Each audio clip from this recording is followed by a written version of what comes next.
So if you're viewing this, you're watching us today. This is the exact same spot where we were at last week for the pro-Palestinian marches, and the vibe is very different. It's supposed to start at 12 o'clock, which is in like a couple of minutes, I believe, and it's not as lively as last week or the last time we were here for March for Australia protest or rally, depending on how you call it. So we're going to do the rounds of Hyde Park and try and see what the vibe is and how many people are out here. And we'll try and have some chats to people to see why they're here.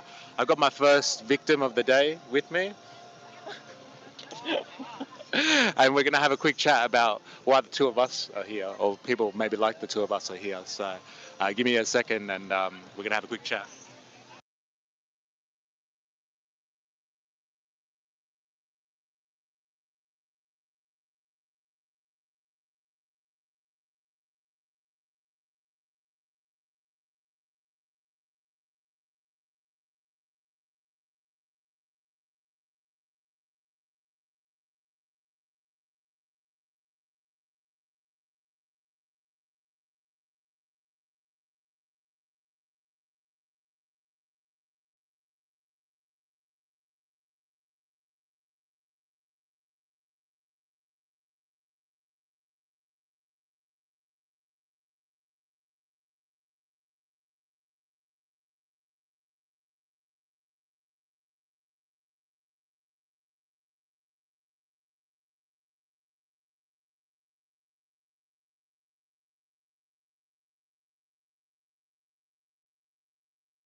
What about now?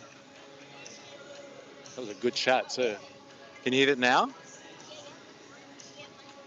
This is why I need techies Tell me you can hear me now. Yeah. No, but I think it's just the mic's not. Okay, the mic's on now. Man, I'm sorry about It wasn't that. on. No, like there's settings here, and like it's defaulted off. As long as I can hear. Yeah. All right, I'm gonna try again. I'm really sorry about that. All right. So why are you here today? So like I was saying before, I'm here just to observe. I wasn't here for the last one. I understand the premise, being an immigrant myself, of mass immigration and culture being overwritten basically. I think that's a bit extreme, to be fair, because there are a lot of people here representing themselves. But I do see, if it carries on the way that it's going, that it can end up being, that. And it doesn't take long, especially with birth rates, and when you really dig into the deeper, broader context of it all. So yeah, I'm just here to observe, to see what Australians have to say about what's happening to their own country, right? Yeah. Because they're not being represented by their own governments, and they obviously don't feel like that's the case. So But you're a citizen, right? yes, I am. Yeah. So yeah, my government as well. Yeah. Yeah. So I don't feel that people are being represented. The elections are a scam. So yeah, the people are just elected, not selected, not elected. So Yeah. when people pork barrel about certain things, it's all just to look like they're doing something when they're all pushing. You can really get conspiratorial about it all, globalist agendas and all this kind of stuff. But it's definitely playing out that way, regardless of being called a racist or not. Because I can sit here as a non quote unquote white person and talk about this. Yeah. And if I get called a racist, then it's a bit different. But Yeah. perhaps for yourself, or perhaps for a lot of people here, it's not that way. Because they just get poo-pooed, they get shut down, called a racist, called a far right extremist, all this kind of nonsense. Just labels being thrown around, and people are not listening to. So you wouldn't consider this type of event associated with the far right then? I think, like you said earlier, that there were NSN representatives here and that kind of stuff, and there will be people that take it a bit too far, and it becomes an ethno-nationalist issue, which obviously I can't agree with, because just Aboriginal people exist, and we're here before that, regardless of the founding of Australia, all that kind of stuff. So if you're trying to make an ethno-nationalist issue, then I think that's too far. But from what I can see, it doesn't seem like that. I haven't got any weird looks yet, but to be fair, I haven't walked around. But I'm glad to see a lot of Anglo people, standing up for themselves, because their government's not representing them. This is the best way to do it. Yeah. I Okay. suppose. It's peaceful.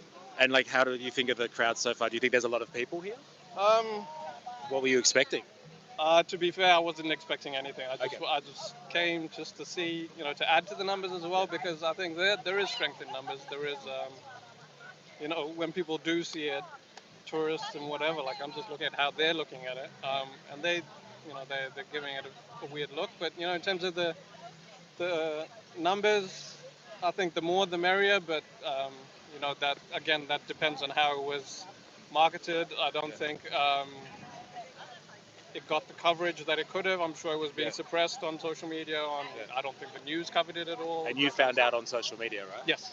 Yeah. I follow enough people to have some sort of exposure to this kind of stuff. Yeah.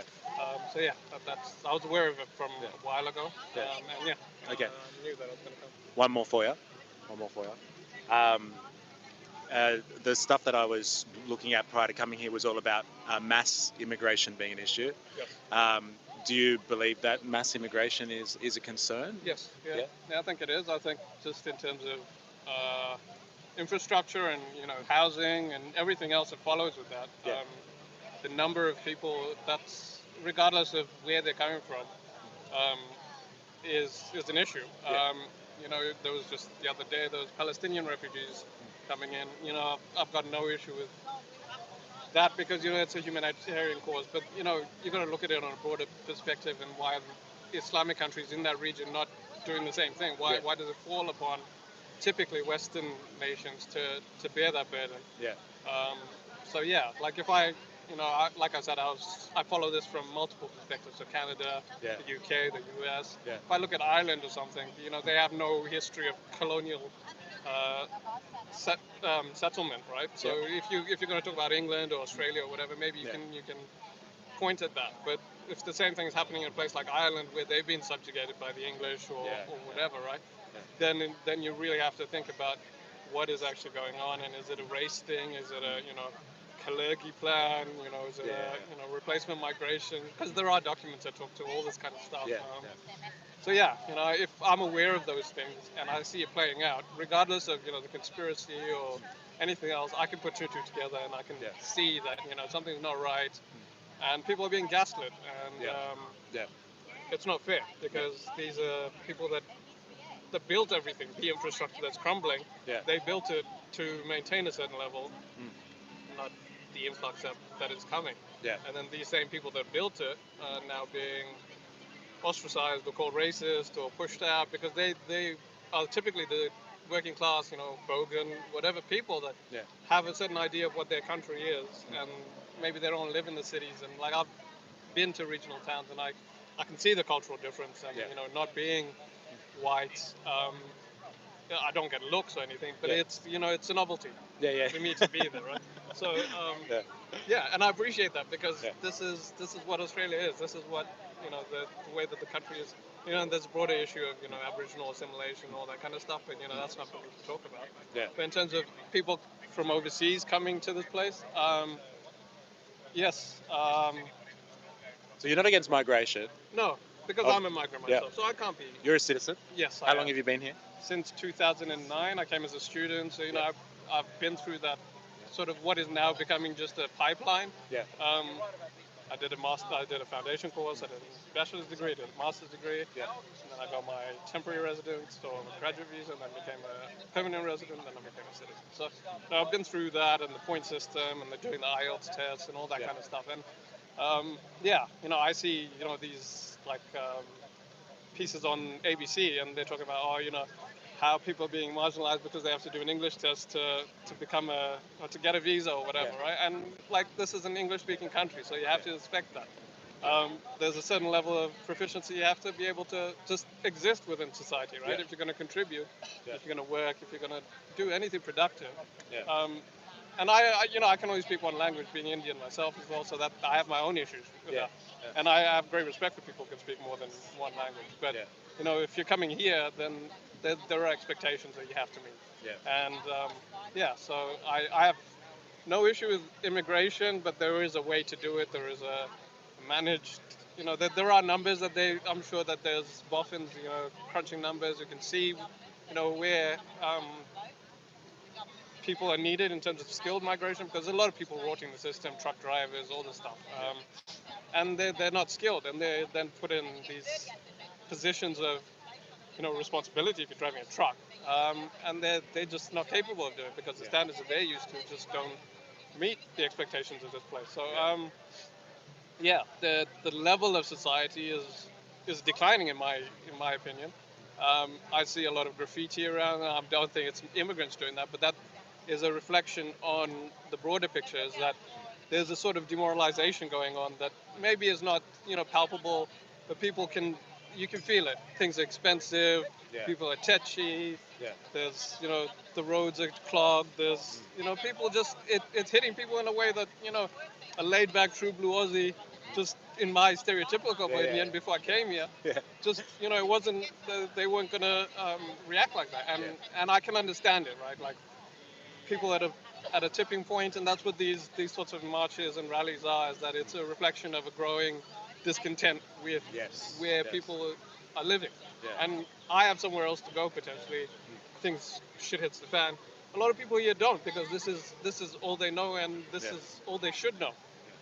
And why should they have to sacrifice what they're used to to appease other people because the government said it was right? Or when it is, it's not about right and wrong, really. It's just about maintaining something that you built. Like we're looking at the St. Mary's Cathedral. Like that's an epitome of a lot of Western culture. Like I have my own opinions about how these things were built, and I don't think a convict built it, and we can really go into that. But these are representative of a certain culture and a certain way of life that a lot of people from overseas see that and want to experience and have for themselves. And to some extent, you can't begrudge them that. But there's an entitlement, I think, from immigrants that is allowed or facilitated by the government, and there's a disconnect between what the government says is okay and what people actually think is okay. So yeah, in terms of immigration, I think that it's gone a bit too far. So, to sum that up. Thank you. Thank you. You're well spoken, mate. Well, thank you. Honestly, I interview a lot of people around, and yeah, you got some No, I've thought about it a lot. articulated response there. Yeah. I've seen it play out, and COVID really woke me up to a lot of things. So, like I'm sure a lot of people have. But yeah, even that surprised me in terms of the laid back Aussie, and then how quickly people fell into line.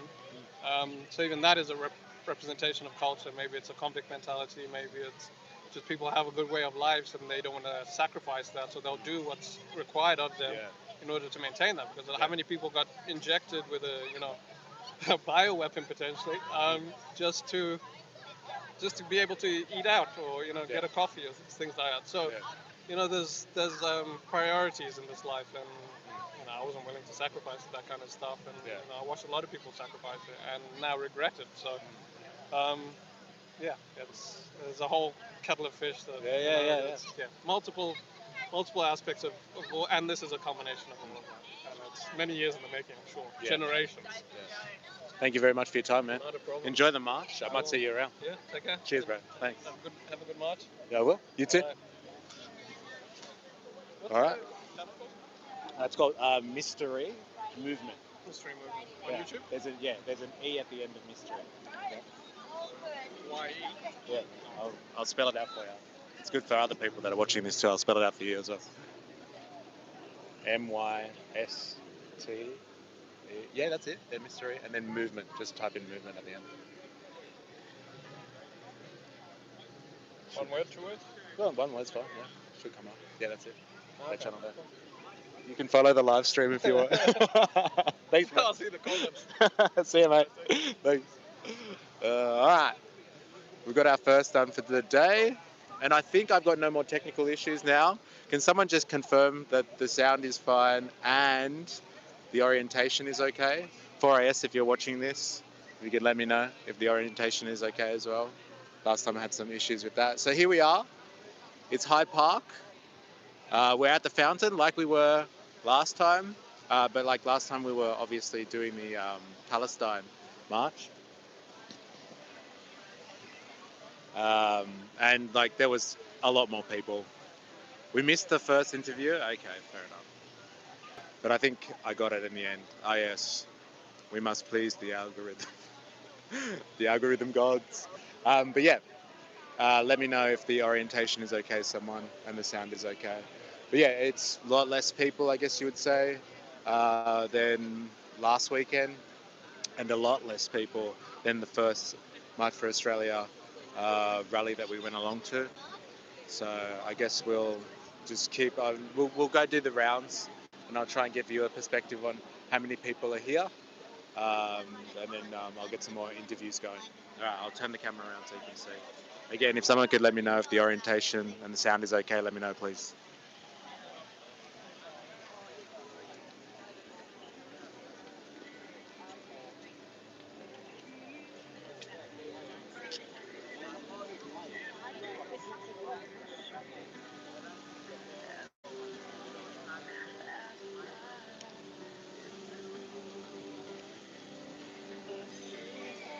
Thank you, Remag.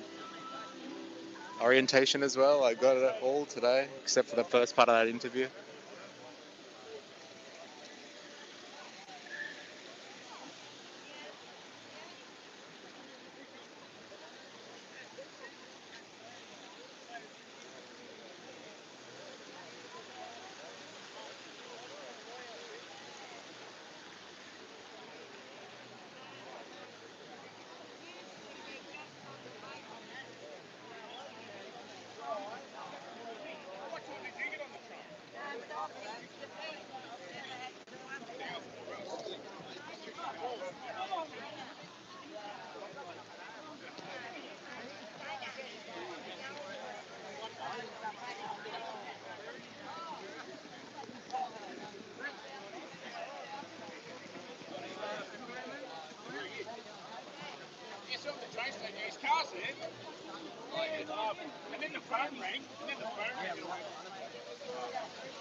All right, so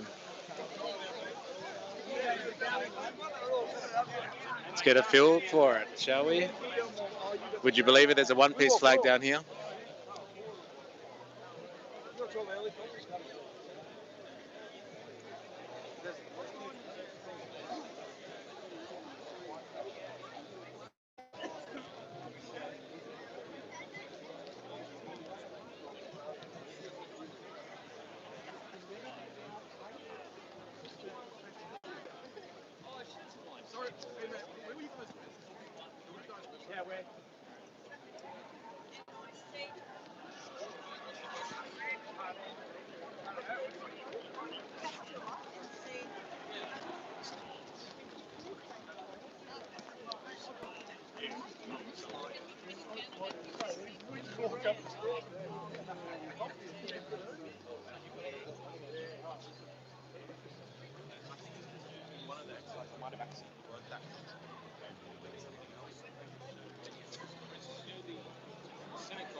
How we are going to win this.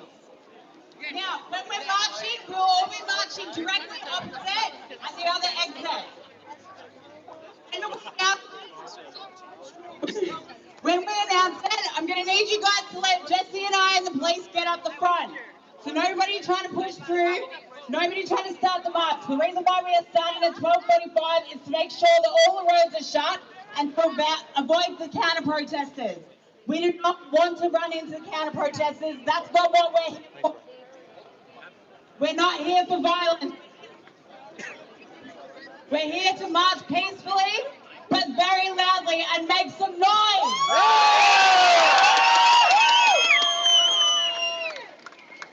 Hold on, sorry guys.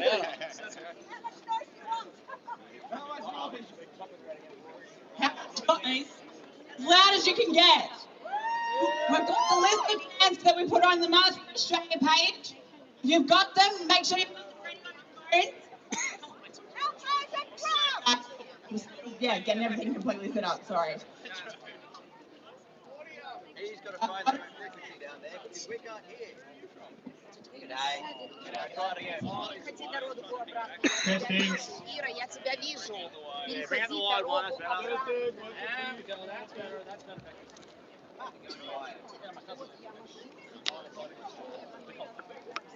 That's right. I can be a noisy bastard. You worry about that. I mean, I wouldn't blame you. Alright, can you guys hear me now?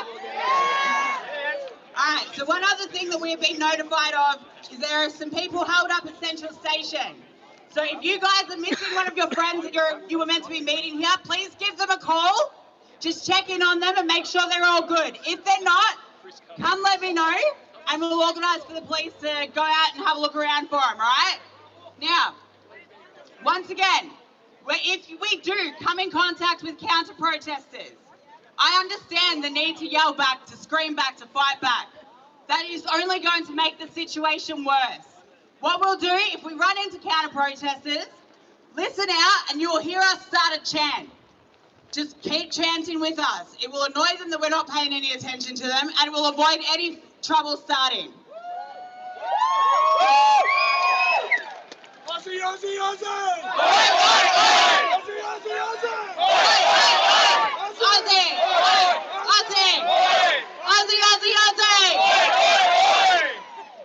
Alright, we're going to put the music back on for now. Keep chatting to the people next year and in about 20 minutes we'll make an announcement for the crowd to start gathering at the other end. Thanks guys! And he sang as he spoke, young bucks and years to go by.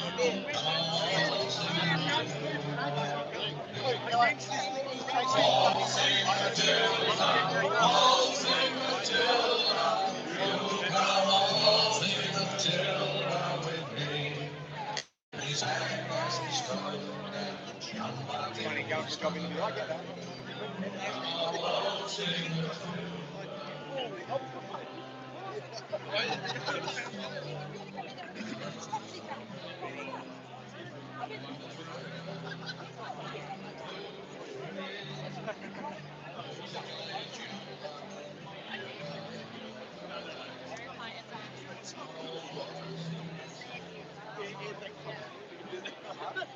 I still have to meet them.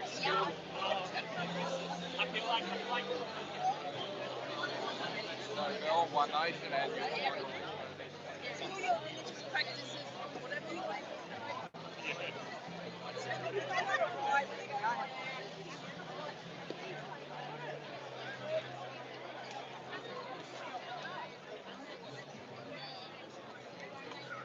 we're going to go for a walk somewhere.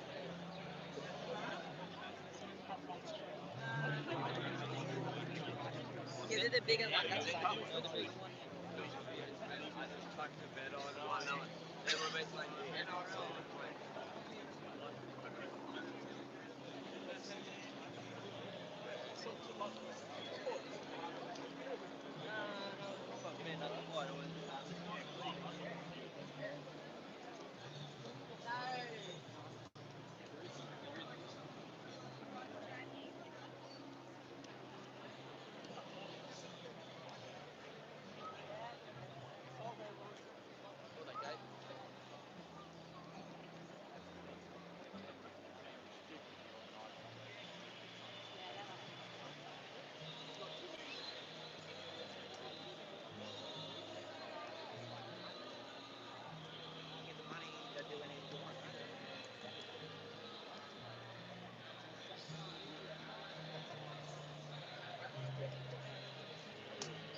G'day mate, how you going?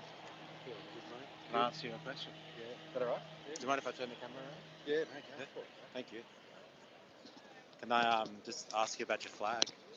Why About my flag. Yeah, you Yeah, got a well- Union Jack there, right? It's on every Australian flag, mate. So, I mean, the place was so-called invaded, colonised in 1788. 26th of January. So yeah, why not? I mean, it's part of our heritage. Yeah. You know, if they change the flag, that's fine. You know, just keep the Southern Cross and the Federation Star. Yeah. That's fine by me. Yeah. Get rid of the Union flag. Some call it the Union Jack, but that's only when it's on a boat. Right. Okay. And so, why did you choose to bring it out today? Well, this is where my old man come from. Okay. I'm English, Welsh, Irish. Okay. Born here? Scottish. No, born here. Born here, 75. okay. I'm first generation, you could say, because my old man was English. Yeah. So, okay. yeah, you know, I'm Australian as anyone else. You know, Yeah. It doesn't matter what colour you are. You're all Australian as long as you follow and assimilate into the culture. Yeah. You know. And so, why did you come out today then? Just the mass immigration, you know, the demographic changing. I mean, it's going to change in 100 years, 500 years, 1,000 years, you know, it's going to change. I don't think there's much we can do to stop it. Okay. The world's always changed, but I don't know, I just want to keep the way of life that I knew when I was a kid. You know, I'm talking 1985, it was a different country, Right. you know.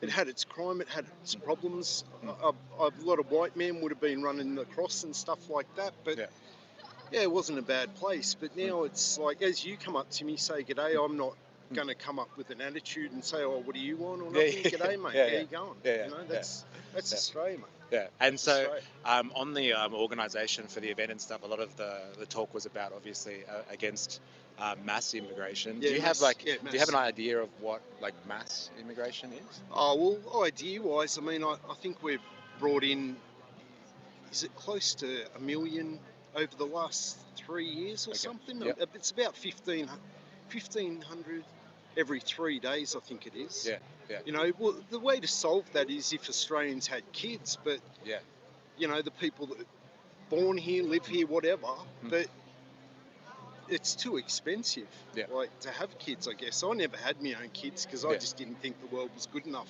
But that was my stuck-up opinion. Yeah, you know? yeah, fair enough.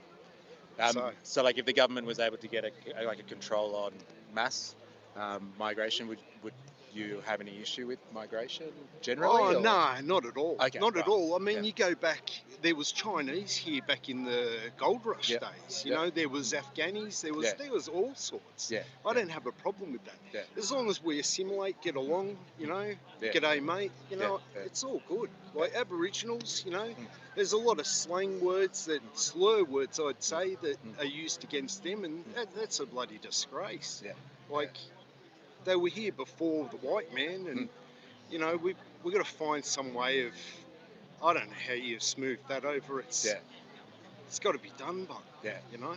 And were you at the first rally? Yeah, I was. Yeah, I was. The one that started at Central, and then. Although I did have an Australian flag, not the Union flag. That's why I asked, because the original one when I came, they said, you know, no other flags, Australian flags. Yeah, I just got someone ribbed me about that. Really? Through. Yeah, he said, "Oh, no foreign flags," and I said, "Well, this flag's on our flag? Yeah. It's part of heritage." I mean, if they honestly, viewers, if they replace the Union flag, Union Jack as you'd know it, with the Aboriginal flag and leave the rest, I'd be sweet with that. Sweet. No problem at all. Perfect. But then we have to become a republic. That's another thing. You know, like, I'm not a Republican, I'm more monarchist, you know, but I'm old, what do I say? But if we become republic and wipe the whole Commonwealth thing, I'm good with that. It's about time, probably. Fair enough. Yeah. Thanks for your time, mate. Really appreciate it. Have a good day. Yeah, you too. Enjoy the rally. Yeah, just go talk to other people. I will. Mate. You're a good bloke. Thanks, mate. See you, mate. Cheers. All right, so I was like, as he noted, the original one did say that you're not supposed to have any other flags here. So I was wondering why he had brought the Union Jack along, but he's explained himself, and he said he copped some heat for it as well, off some other people. So we'll continue just to walk around so you can get a feel of the size of the event, and then we'll continue talking to people, I guess.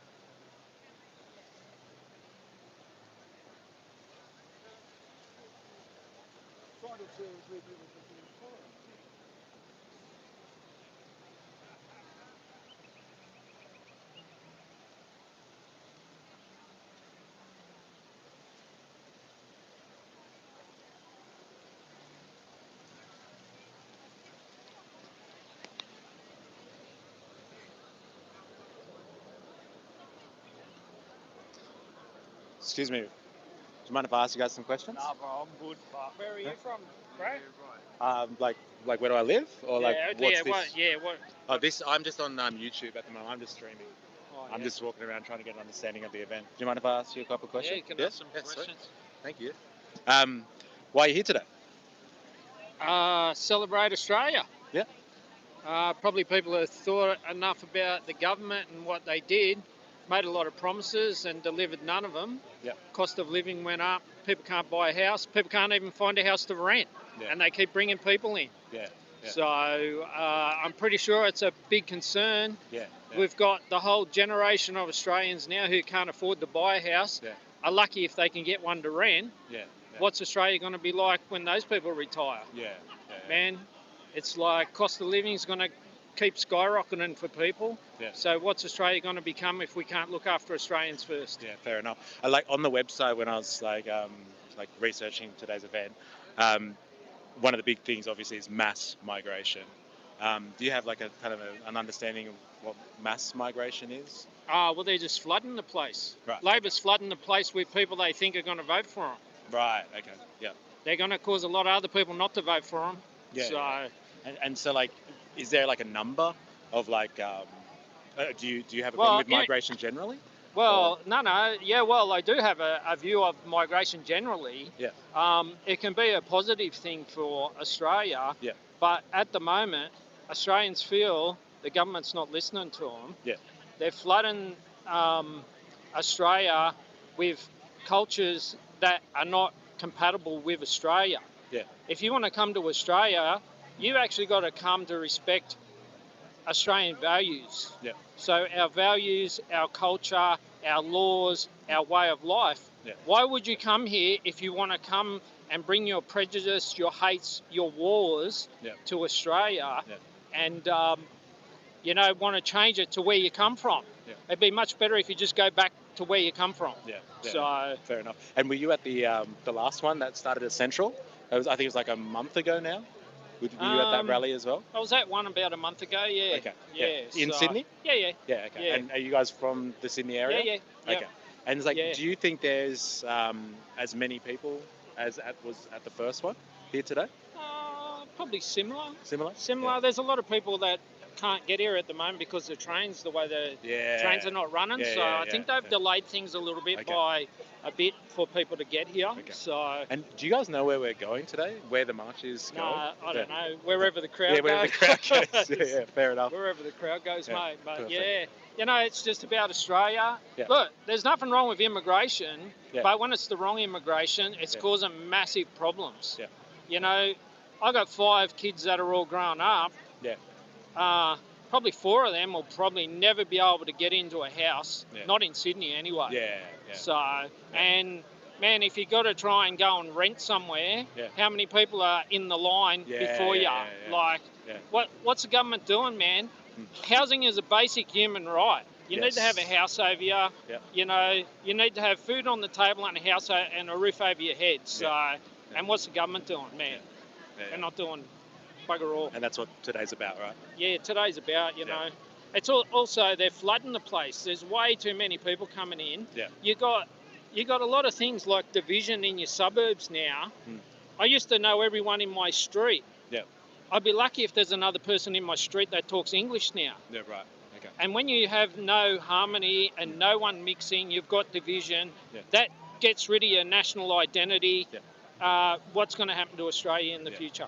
Yeah. So. And it's assuming Western Sydney, is that what you're talking about? Like your region? Yeah, I'm Western Sydney. Yeah, as well. Western Sydney. Yeah, okay. So. Yeah, fair enough. Yeah. All right, thank you very much for your time. Yeah, cheers. I appreciate it. Enjoy the march, boys. Cheers. Cheers.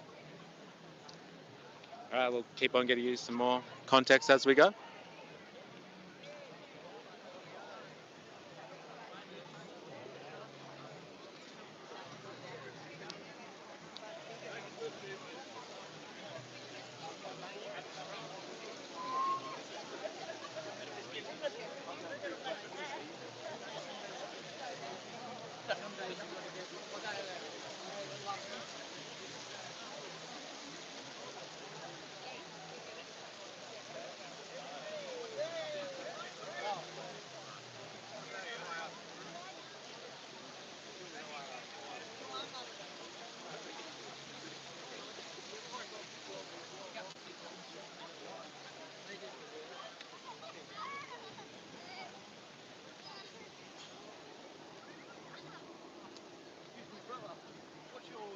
channel? Oh, it's called Mystery Movement. Yeah, easy, brother. I'll give you a follow. Yeah, thanks, mate. I'll get my old boy, he'll give you a follow as well. Was that your dad? Yeah. Sorry I didn't want to talk, bro, That's but all right. fucking, That's okay. I'll give you a follow, Mr. MYS MYS TERE TERE Movement. Movement. MOVE. Yeah, that's all. That's the one. Yeah. You should see this go live now. Yeah, that's the one. With the mask. Oh, yeah. Yeah. Boom. Yeah. And so like you'll be able to see this live stream, and then like I'll put a cut of it later as well. Yeah, so you we'll should do. be able to see what it's Yeah, doing. we'll do. Perfect, shot man. for that. Have a good one. Shot for that. Cheers, Cheers, bro. appreciate it, brother. Have Thanks, a great man. day. You too.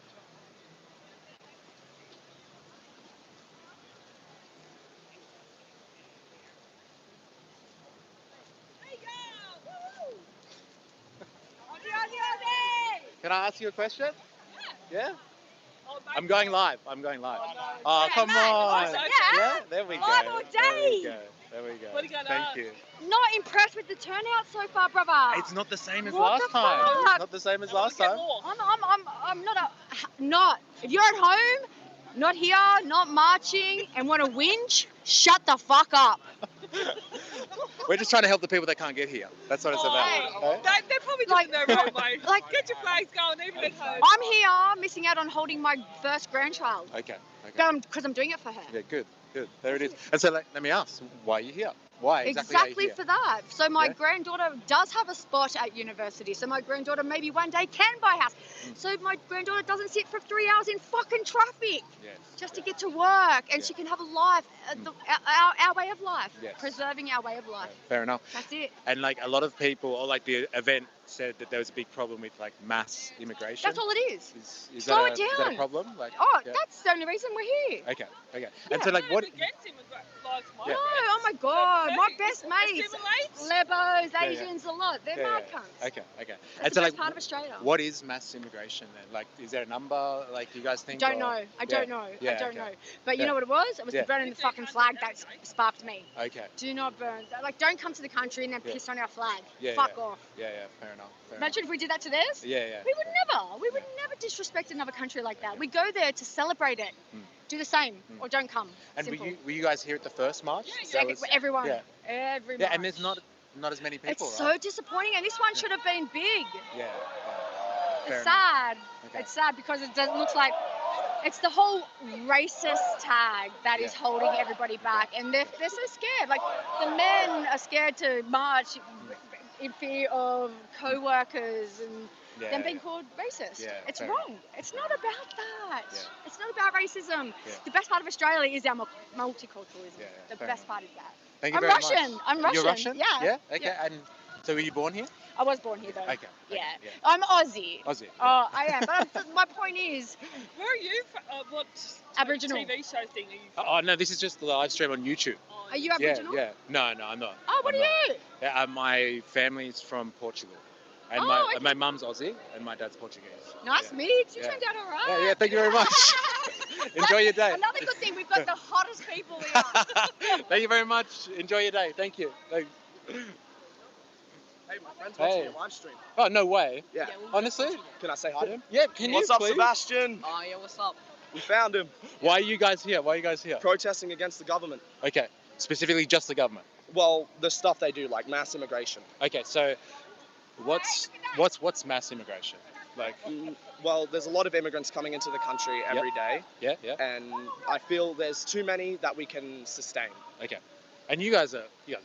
Yeah. Are you like really worried about this, like as you grow up, Yes. like, and all that sort of stuff? Like, are you worried about jobs? Like, is there anything particular that you guys are worried Housing, mainly. Yeah. about? Housing. Okay. And how we're in we're in like $1 trillion in debt as well. Okay. That's gonna affect the younger generation of us. And so, do you think like having too many migrants here, for example, will have an impact on the debt? Yeah, and all that because sort of stuff? all the housing crisis and all that. Okay, fair enough. Thank you very much, boys. And so, do you have anything else to say to your mates? Peace out. Thanks, boys. Thank you. I'm just on YouTube. Oh, I see. Yeah, it's just a YouTube channel. It's not a. It's not a media thing. Don't film me. Don't film you? Don't. But anyway, you obviously seem to be giving a very impartial interview to people. Yeah, I just want to know why people are here. Dude. Yeah. No, I think you're doing good. Thanks, man. Could be a better number here, though. It's not as many as last time, I've noticed. So. Well, there was two. There was one in Belmore Park. Yeah, that was the one that was last time, right? No, there was the Belmore Park, one and then we walked. Where did we walk to, actually? We went to Victoria Park.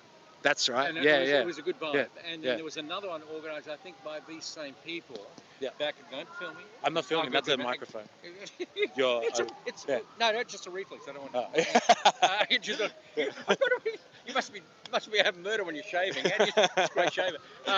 The thing is that I think around they had another one here about 2-3 weeks later. Might have been organised by the same crew. Okay. Yeah. And where are they going now? Oh, they must be leaving. I think they said they're going to start very soon. So. They're marching. I don't know where. Do you know where they're going though? Lord, I have no. It's all been rather private. Yeah. Okay. Fair enough. Hey, enjoy your day, mate. You too, though. I appreciate it. Take care from any crazies who might take offence. Yeah, fair enough. Have you been down to the one at Belmore Park? It's supposed to be some Palestine march. No, I haven't been. I don't know why they're doing Palestine march. I thought that thing had been resolved.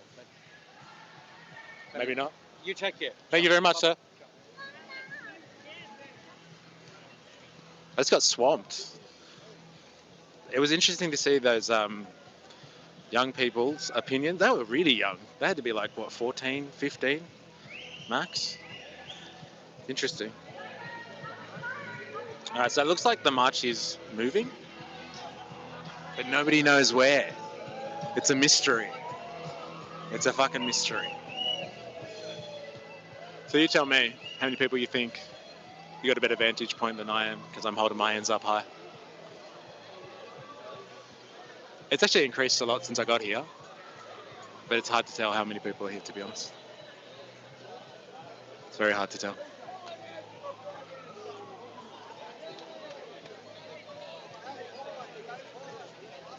Like I said, nobody knows where we're going.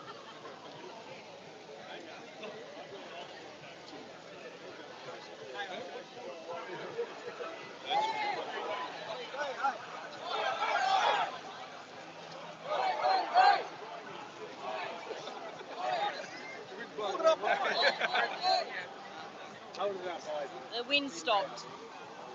No point leaving it down. Yeah, it's not the same. It's not the same numbers as the first one. You're going to get the wind out, otherwise you're not fucked. You're going to hit everyone in the head. You're going to go high.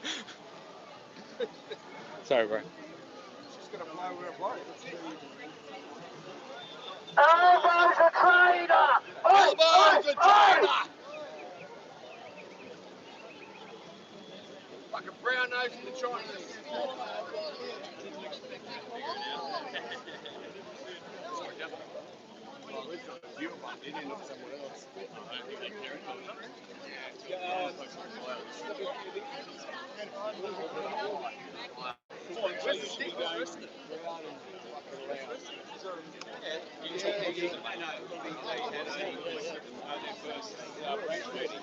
Do you guys know where we're going? Basically, big loop and then back here. Ah, okay, right. Thanks, man. You're welcome. You YouTuber?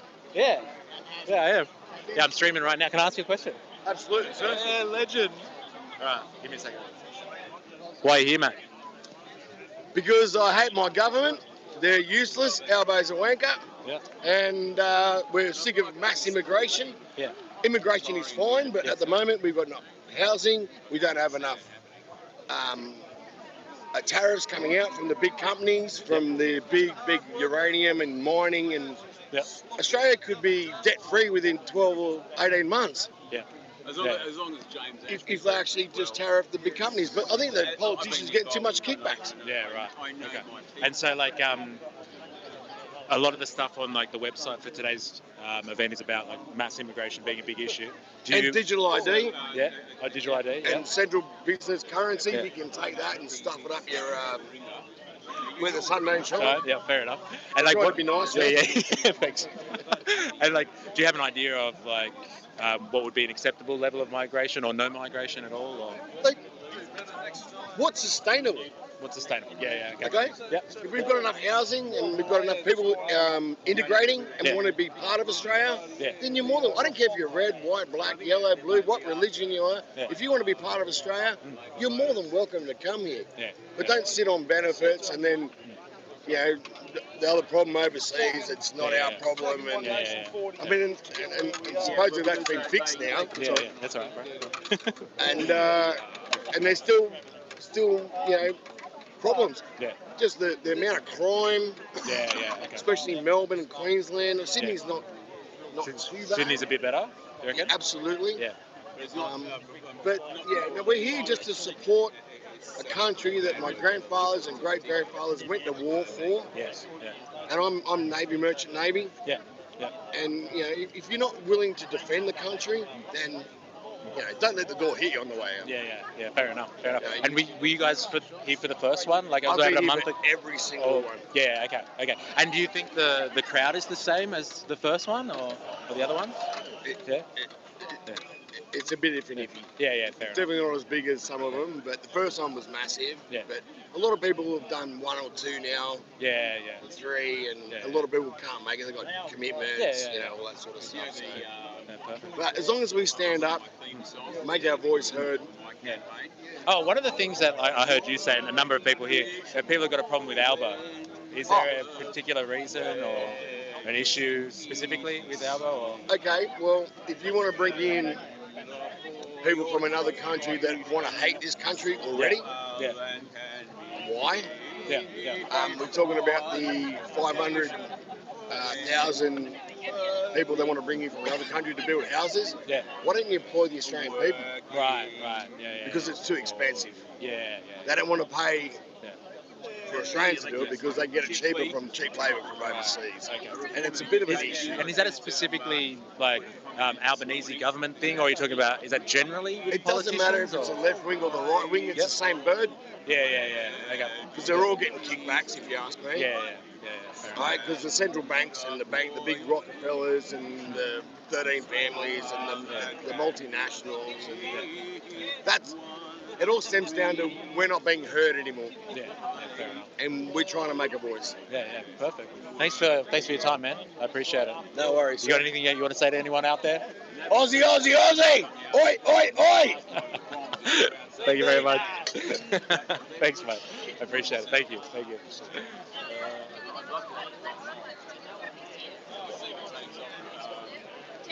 It's a fair few people now. Yeah, a lot of people have turned up late. Yeah, I think so.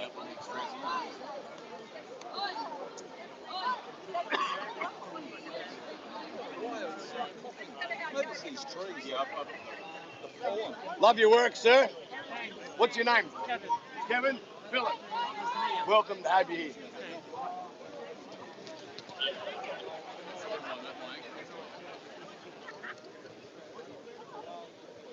I wore my captain's belt, my piece of rope.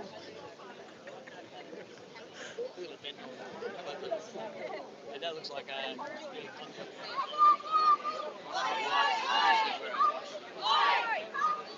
wouldn't wear my whites out in this. You look like too much of a show pony.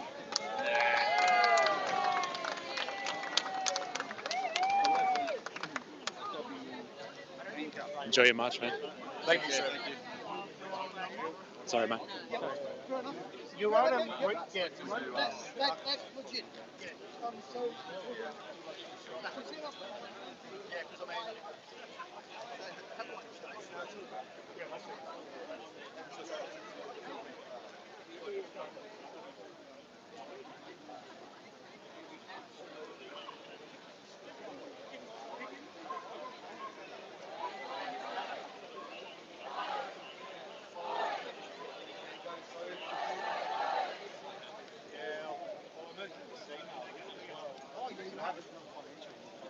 Right. 100 or what? I've joined 3 parties. Yeah. People's first, them, and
God bless Australia!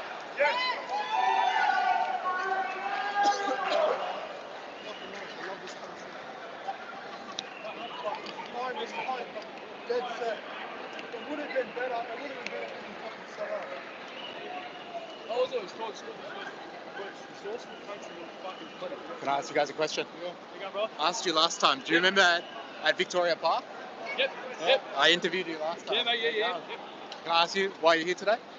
Yes, we are here to protest against mass immigration. Yeah. And we believe we know the Australian government sold us out. They've been selling us out for decades. Right. And they've been putting foreign interests above us, and we are getting fed up with it. Okay. We don't have a future in this country. Yeah. No one can afford a house. Yeah. It's important. Like, good luck finding a job. You apply to 50 fucking jobs on Seek. You get one interview, and they say, "Yeah, we'll think about it." So. And you think like mass immigration has something to do with that, right? Well, yes, mass immigration is a big deal. Like, to have to do with that because these foreigners, they'll work for cents on the dollar. Yeah. They'll work for pennies. Like, yeah.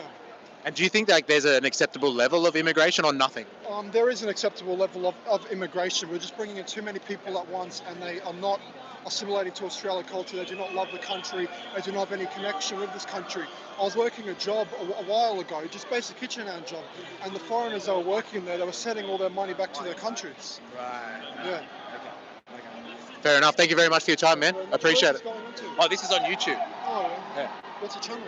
It's called Mystery Movement. Yeah. Another thing is I just need to I need to get better with articulating my points. Yeah. I don't really like debate and stuff all that much, so I need to get better at articulating my points. That's fine. I'm just trying to get people's opinions. We're all pretty much here for the same cause. We're all against mass immigration. Yeah. Perfect. Thank you so much for your time. Yeah, appreciate it.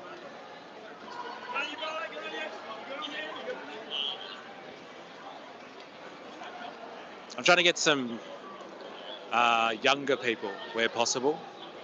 That was the request that came in last time we went to the March for Australia rally. Just trying to get a diverse range of opinions, obviously.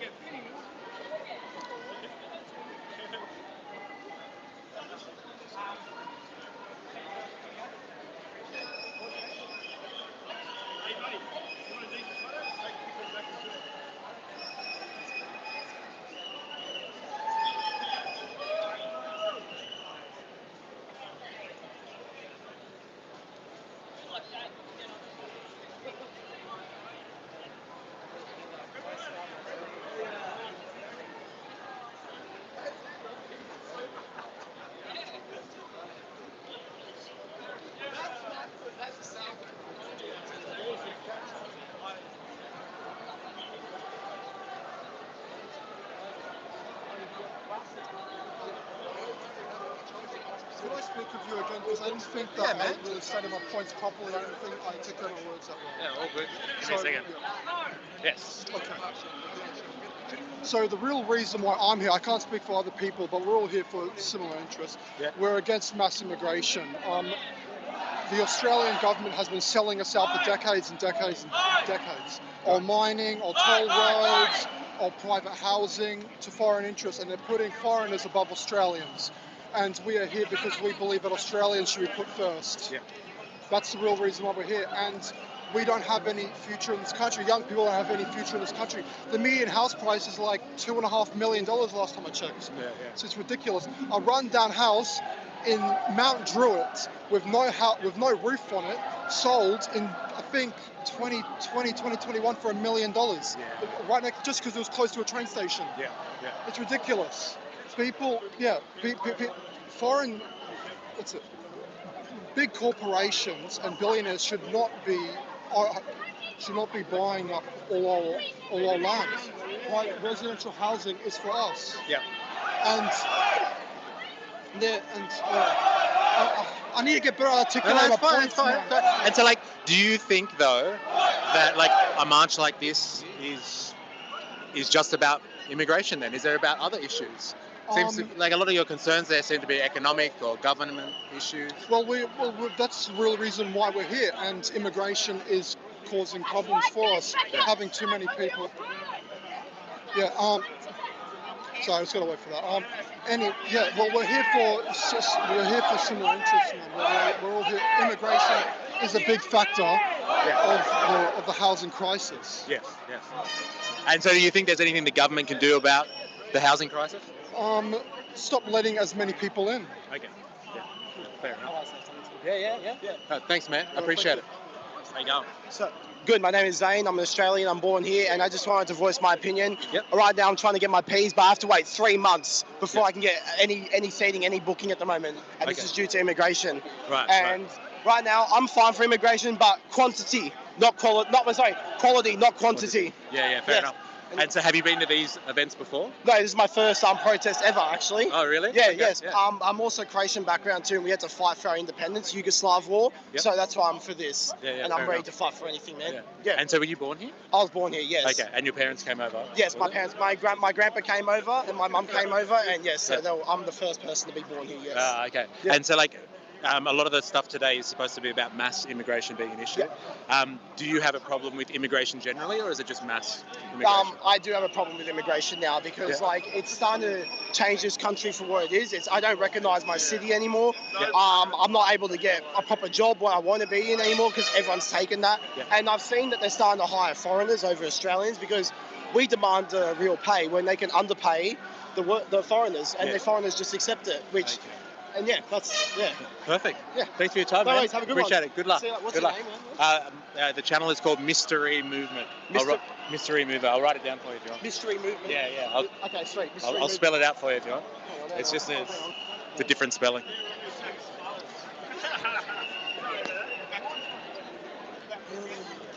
MYS. MYS. Yep. TERE. Yep. And then movement. Good you luck. just type that into Google. The YouTube, that'll work. Good luck with everything. Have a good one. See you later. Some very vocal people today. People coming up to me wanting to voice their opinions. This is different.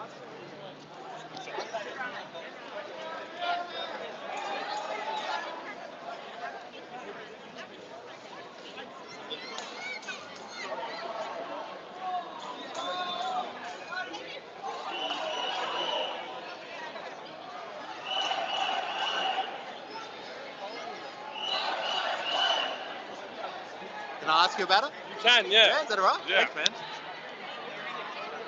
I'm just showing everyone what you got. You got the cross my there? Cross, Yeah. my shirt. What's with the cross? What's with the cross is the whole world needs Jesus. Okay. And this country was built on Christian ethics and we've just abandoned it. Yeah. Okay. And you can see there's a direct correlation between abandoning what built this country and the downfall of it. Now we have people who are gay in schools teaching children about about gender identity when they're 5 years old, they're children, they don't need to learn about this stuff. Okay. They need to learn, we need a country, we need people to go to church, we need people to learn about Jesus. Yep. He's the only way to fix these problems. Okay. No party, no person will ever fix these problems. It's only with Jesus that we're going to fix these problems. And that's why you're marching today? That's why I'm marching today. And do you think that people follow the same message as you today? Yeah, I've had countless amounts of people come up to me saying, God bless, I love what I'm doing and all that stuff. Yeah, nice. This is what it's about. Okay. And have you been to one of these before? No, I haven't. I missed the last one and I was just, I'm so upset that I missed it. What do you think about the turnout today? I think it's great. I think it's great, yeah. And do you think there's a lot of young people here? Yeah, there's a lot of young people, yeah. Thank you very much, man. No Appreciate problem. it. Good luck. Thank you.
Not like that.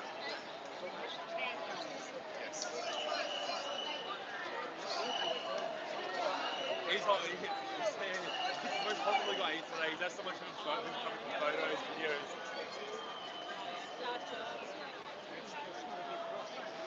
No, I said one thing. He made it at home. Just put it together.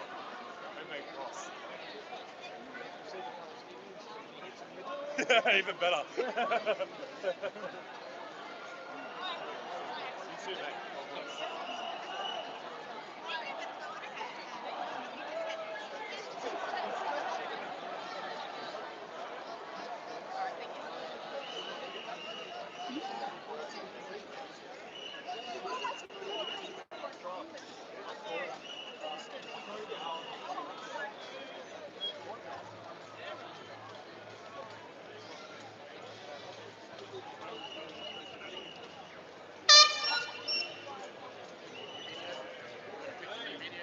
Oh, thanks. Can I ask you a question, mate? Come on. Please. I don't answer questions. No, really? Honestly? I just talk and say. Couple of questions. Quick one. Yeah? The people want to know. You showed me a sign. Let me just ask you quickly. Why are you here? Supply and demand drives the cost of housing. If you don't have enough houses for the people that are here, the price is going in one direction. Yeah. And it ain't down. Yeah. All right. Have you been to one of these before? Yes. Like the last one that started at Belmore Park? No. Oh, okay. Yeah, no. Do you think there's enough people, or a lot of people here today? There's a lot of people here today, yeah. Yeah, fair enough. Yeah. But I just think it's supply and demand driving the housing prices. Yeah. And They need to rein it back in. And you think mass immigration has a problem on that housing demand? Yeah, well, they need to just bring it to net zero migration so that you whatever goes out comes back in. Right. Okay. There shouldn't be a cut-off. Yeah, right. Okay. Thank you very much. Thank you. Cheers. Good, thanks, man. How are you? What are you doing? I'm just filming. I'm live streaming at the moment. Yeah, perfect. Can I ask you a channel? question? Yeah, of course. Oh, yeah. Why are you here? Yeah, I'm here to support this stop mass immigration. It's crazy what's going on. Like, I've studied my finance, I've studied my economics. I know what this does to a country. And how this goes, how I can get a currency. If we're backed by good resources, good like oil, gas, everything, we're exporting for free. It's crazy what the government is doing right now. Yeah. It's insane. And so I'm here to have a look around here. Yeah. So old people, this young people need to come in. I'm seeing more young people at these marches right now. Yeah. And like, I understand no people have time, but like, we need to make time. Yeah. We need to make time to fight for our cause, fight for our future. Yes. And like people like you get out there and like promote us on the social medias. That's good. You're doing a good job. Thank you very much. You'll see. Have a look around. There's migrants right in this walk right now. Yeah. We're all one. We're all flying the same flag. Yes. We're not much about other countries right now. Wars always happen. Yeah. Wars are always going on. Yes. It's good. Have a look at that right there. Yeah. Have a look at that right there. All the Aussie flag is one. We're all much one. Peace, love, and unity. Yeah. Fair enough. You're And that's why you're here. Peace, love, unity. Come together as one and fight together. Perfect. Thank you very much. Good luck. What's your name, brother? My name, the channel name is History Movement, if you want to find it. Perfect. Okay? Thank you. Thank you very much. Have a good day. Stay Cheers. safe, all right? You Stay too. safe.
Generally,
Less traffic.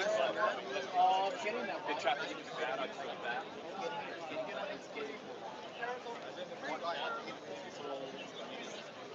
Went around in a circle. That was pretty quick. Yeah, it was. I'd like to go somewhere this like.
Over 7,000 Christians have been murdered just this year over legislation awareness of it.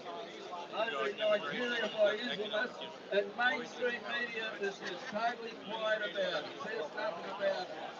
Nothing about it. So if you try to say something about it, you get loads of that from Islamic vote. Because that is just cultural communism, using them as a proxy to divide our nation, to pull down our nation, and destroy our Christian values, our good Aussie values, our good Aussie values. Praise the Lord.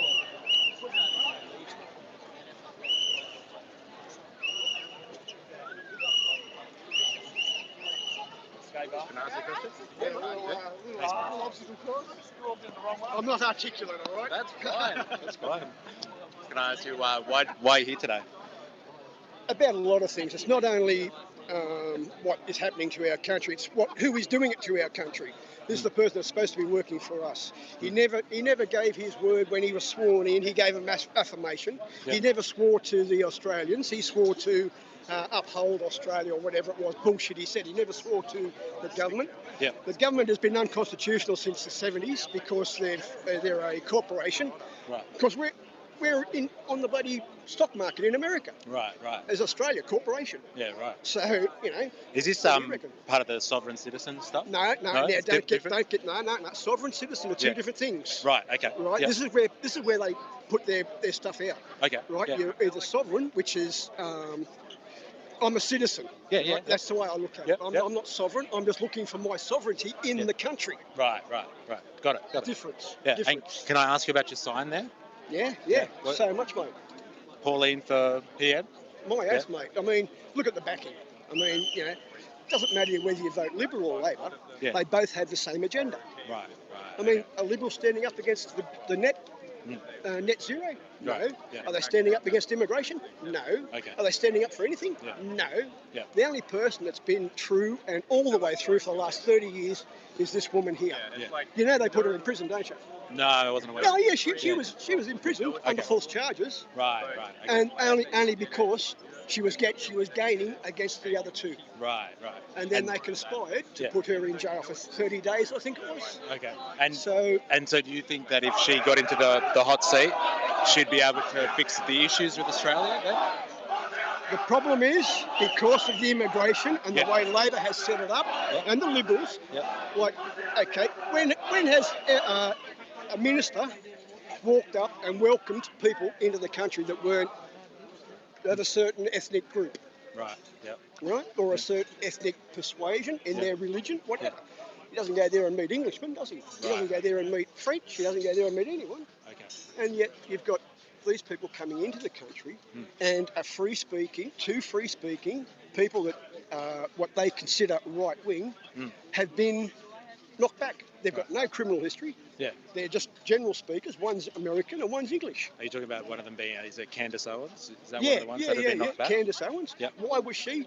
Because she doesn't believe in their doctrine. They say she will stir up trouble. Well, no, she won't. She's just speaking the same as the Australians are. Yeah. They're just from a different language. Yeah, fair enough. You know, different accent. Yeah. Same problem. They've got the same problem over there. And part of the list of reasons for today's rally was about mass immigration being an issue. That's only part of it. Yep. That's part of it. I don't mind immigration. Don't get me wrong. Yep. Australians don't mind immigration. Yep. But when you're bringing people into the country that are not going to work, yep. Right? They're bringing in their wives. They want to live under their own law, their own flag, yep. and they want to live in Australia yep. and get everything for free. Right. So you know, what do you reckon? You've got, say, I've got 2 wives, 7 kids. Yep. What do I need to do? Sit back and say thank you. Right. Okay. And that's what that's part of it. Part of the reason. Yeah. And they're saying, oh, we're bringing in skilled labour. Less than 1.5% were skilled labour, mate. Right. So you know, every word that comes out of their mouth is wrong. They say we'll drop it by $275, whatever it was. Yeah. It's going up to $1,300 a month, you know, or whatever. Yeah. Right. I mean, everything. He said they've closed down manufacturing.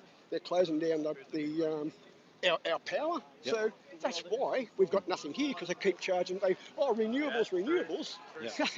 But you've got to have something to back up the renewables, because they're not constant. Right. They're intermittent power. Right. And look at what happened in Western New South Wales today. One of the towers collapsed. Oh, okay. Just fell over. Yeah. Broke halfway down. Right. So you know, and this has only been running for 3 months. Right. Okay. And so, like, all of those issues. So, like, government, migration, the generally. government not listening to what people say. Yeah. Okay, look at Victoria. Yeah. They said we brought in harsher laws. You can't walk down the street without fear of getting stabbed or whatever. Right. You know, I mean, look at that lady. Have you been to Melbourne recently? I wouldn't go there, mate. Oh, right. Okay. I wouldn't go there. Right. Look at that lady walking down the street, all innocent by herself. Someone comes up and goes stabbed, runs away. Right. What happens? Absolutely nothing. Yeah. You know? Okay. You know, these people are out on bail. Yeah. Look at the kids they've let out on bail 40 times. Yeah. You know, they're involved in it. And like the kid said, I enjoy stabbing people. I've come to enjoy it. Yeah, right. Yeah, you know, and this is what mainstream doesn't say. Mainstream, if you look at mainstream, they all say the same thing because they all get their information from the same place. Right? If they do any little bit to change it, they're able to put their name on the bottom of it. But otherwise, you'll see 99% of the time, even in the papers, it's the same person. Yeah, okay. Because they get it from one local or one news hub, say. And have you been to a march like this before? No, I was at the last one. Okay. That's where I came from. Yeah, right. Okay. And do you think that this is as big as the original one? That was bigger. It's bigger. Yeah. I think so. I think it's bigger. Okay. I got here a little bit later. Yep. I came by public transport, so it took me forever. Yeah, fair enough. But you know, the thing is, I think this one's bigger. And again, the mainstream will concentrate on what happened down the road. Yeah. Than what this is. And like you're referring to another the protest. Palestinian protest. Right. Why? Yeah. They got what they wanted. Right. So why are they still protesting? And like when you say they got what they wanted, do you mean the ceasefire? Is that what you're talking about? Well, they got their own state, which is what they wanted, wasn't it? Like as in the Palestinians got their own state? Yeah. Right. Okay. Yeah, so if they got what they want, why are they protesting? Right. Got it. If they want to support it, go back there and support it. What's the use of protesting here for Palestine? Right. Okay. Seriously, I mean, you know, if I went to Palestine and protested about Australia. Yeah, right. What would the reaction be? Yeah. I wouldn't make it 2 feet. True. Yeah, fair enough. Yeah. And so do you think that this is kind of in response to a lot of the protests that have happened about Palestine then? No, This is a response no, to that? No, this is not anything to do with Palestine. Okay. No, don't put that slant on it because it's not. Okay. It's about Australians wanting what's right for Australia. Got it. Right. You know, Yeah. and that's basically it, mate. We're sick and tired of voting and then our vote not counting and them doing what they want anyway. Right. Got it. Like, look at the Voice down in Victoria. Yep. We voted yes, but they brought it in. Right. Like most things, mate. Like the same way bloody whatever his name is, Albo Sleazy takes it, mate. Everything comes in the back door. Right. Okay. So thank you very much for your time. What's I your appreciate it. Mystery is the channel. Oh, that right. we're on today. Okay. All right, okay. And which side of the fence are you on? In terms of like What we're here issue? for.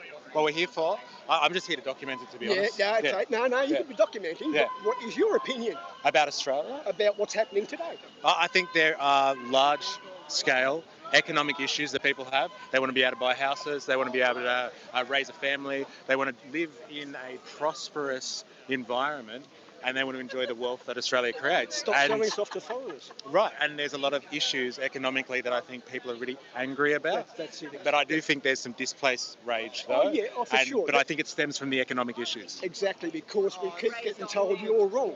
Right. We Yeah, keep yeah, getting yeah, told, yeah. No, and then you turn around the next day and they say, oh, well, actually, you were right. You know? Yeah. But they'll slander people and put people down. Yeah.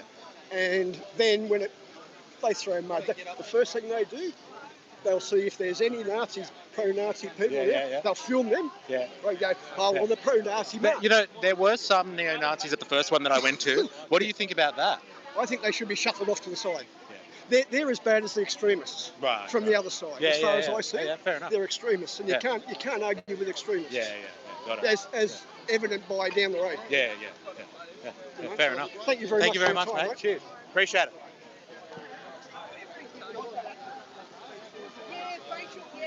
That was a roller coaster. There's a lot of people that have a lot of stuff to say today. They're very vocal. The last time people had to kind of get it out of them, but people have been coming up to me today, which is very interesting. But like that was it. We just did a loop of the city, basically. Love Jeff in the house, brother. How are you?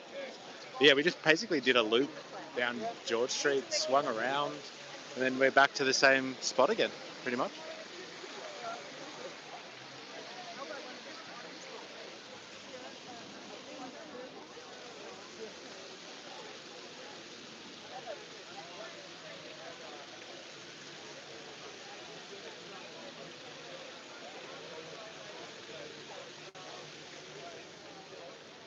I don't know what's going to happen now. We're about to find out.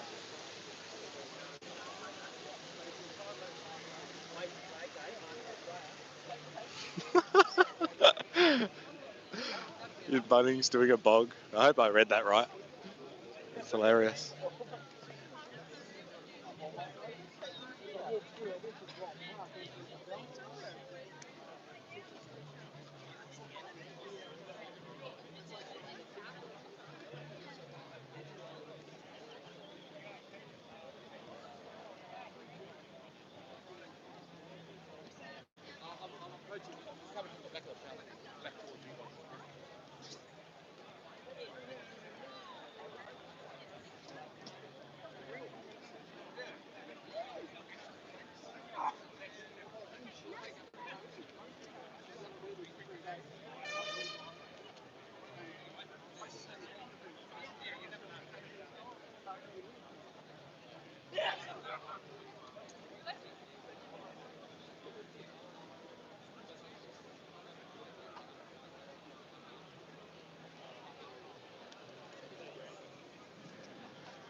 can stick your immigration up your ass.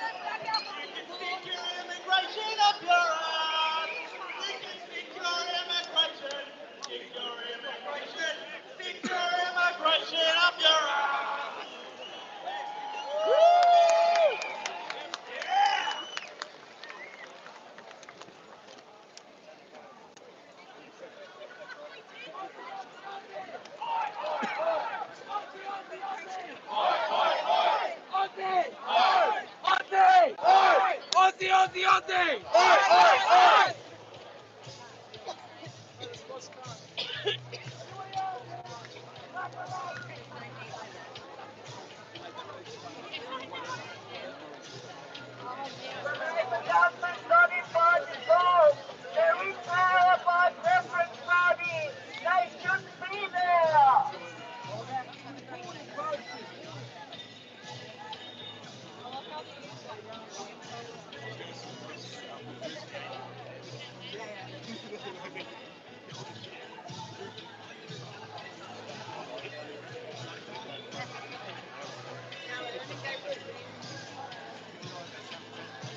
Probably the best sign of the day, I'd say.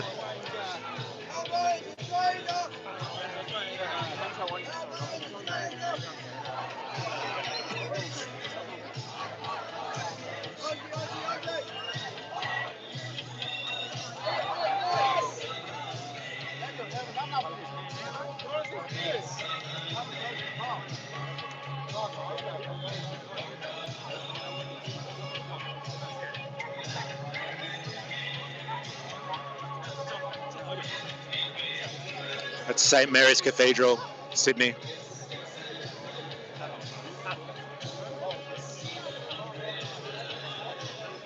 Just another announcement, guys. Can all our designated speakers come down to the front right-hand corner of the stage, please?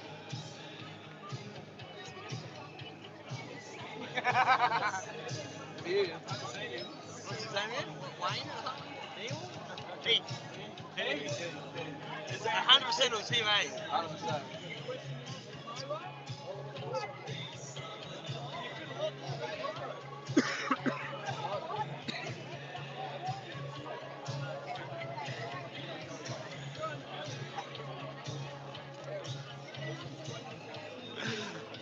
God will have to keep wondering.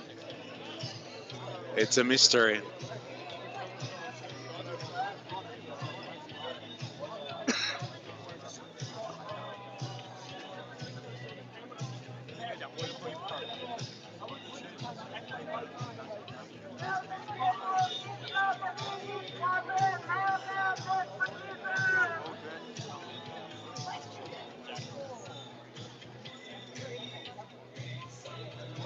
Can I ask you guys a question? Can I ask you guys a question? Yeah, is that all right? Just want to know why is this like a live stream? Yeah, yeah. Like Just quick question. no, Not because it's a live stream. We are afraid to say something wrong. So. Oh, you don't want to say anything wrong? You can ask another. Yeah, I'll ask. Yeah. It's Okay. chill. Yeah. I just wondering why you're here. That's all. Just like we saw this on Instagram and You saw it on Instagram? Yeah. And I kind of love the vibe here. Yeah. I kind of love the vibe here. Yeah, fair enough. And like, do you know what the event's about? Yeah. Yeah? Yeah, anti-immigration. Anti-mass immigration. Yeah, okay. Like keep Australia a Christian nation or. Yeah. And like, do you guys have an idea about, what mass immigration is?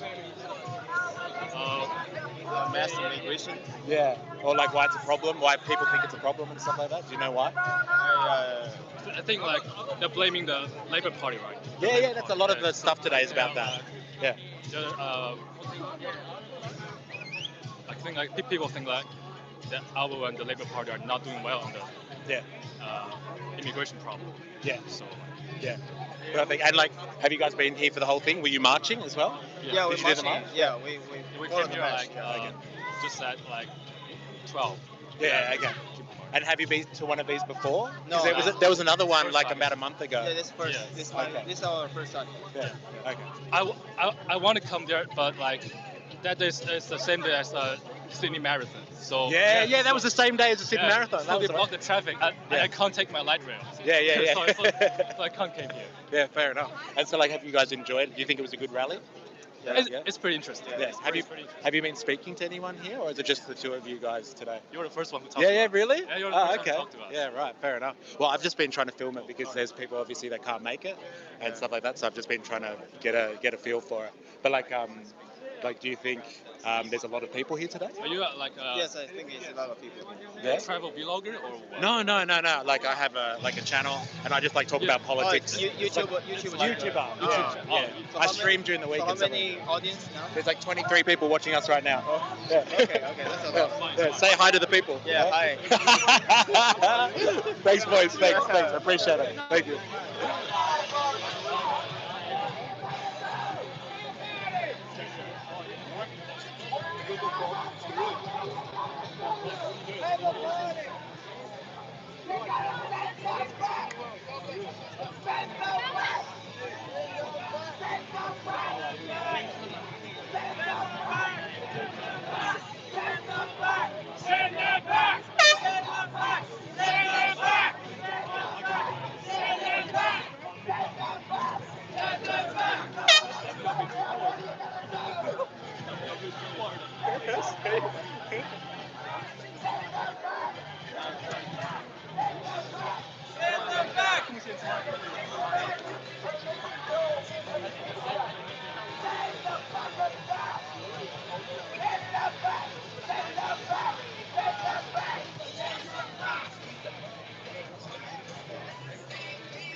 Thanks, man.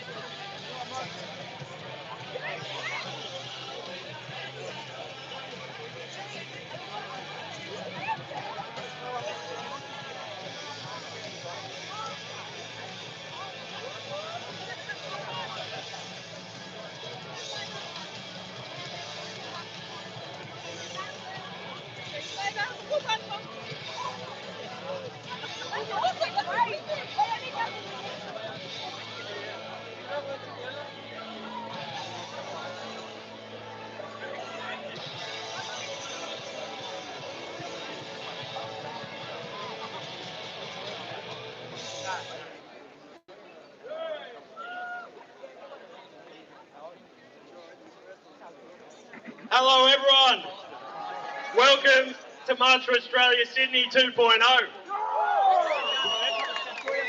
Thank you so much to everyone for turning out once again. It's an absolute honour and a privilege to stand here with my fellow Australians and MC at an event like this. Thank you. I know we had a weak sound system last time, so we went all out for this one, which I would love to thank our sound guys, Atomic Audio, for generously supporting March for Australia. Can everyone hear me all right? Yeah. At the back, are we good?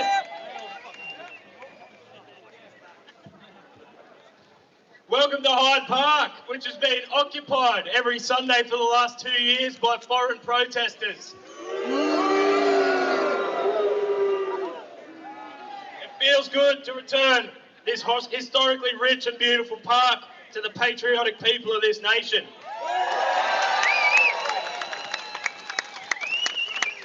I'm going to give my speech and then we'll go straight to our great list of speakers that we have organised for today, so I'll try and get through mine as quick as possible. Australia was and still could be the greatest country in the world. The way the traders in our government and the elites have sold our people out and flooded us with an infinite, unrelenting flow of immigration for the purpose of their financial and economic gain is a betrayal of our people, the likes of which we have never seen before in our history.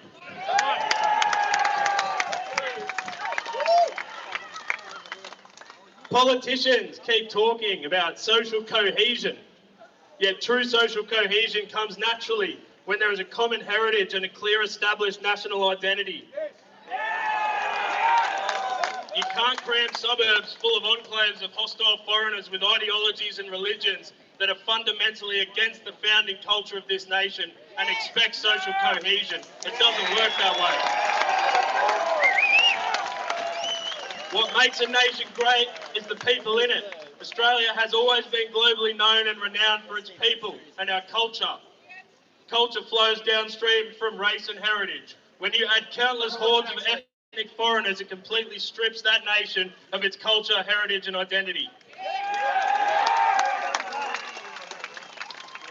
It has never been more important than it is right now to reclaim and fight for Australia's identity. Our Anglo-European ancestors settled this nation, built this nation, and passed this great nation on to us, their descendants. They did it for us so we could live in the greatest country on earth. They didn't do it so that we could be disenfranchised in our own suburbs and pushed out of electorates with hordes of imported voter blocks. They didn't do it so we could be minorities in our school classrooms or have to compete in the workforce and housing market against infinity immigrants. They didn't do it so our shopping centres would be filled with foreign machete gangs. And they didn't do it so our neighbourhoods could be terrorised by violent foreign thugs committing carjackings, breaking and enterings, and far worse than that. When you import the third world, you become the third world.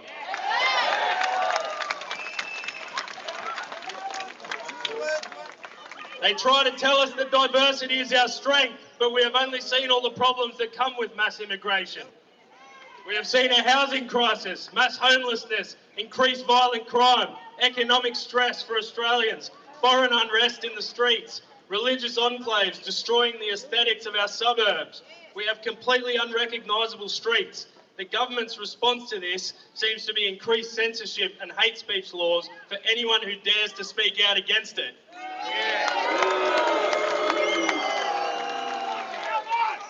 It begs the question, what exactly are the benefits of diversity? Is it worth it to completely change the fabric of this entire nation permanently just for some exotic foreign food? Is it worth it just for an artificial boost in GDP numbers? No! It is proven now, beyond a shadow of a doubt, this experiment has run its course and the results are in. Mass immigration has failed. We are bringing in hundreds of thousands of unvetted, often hostile and unwilling to participate in traditional Australian society per year with no end in sight. We are seeing our culture eroded and we are seeing crime rates rise at levels we have never seen before. Mass immigration has failed and we need to have a serious conversation about deportation of criminal immigrants and remigration of hostile, un-Australian or foreign subversive immigrants. Send them back and shut the gate!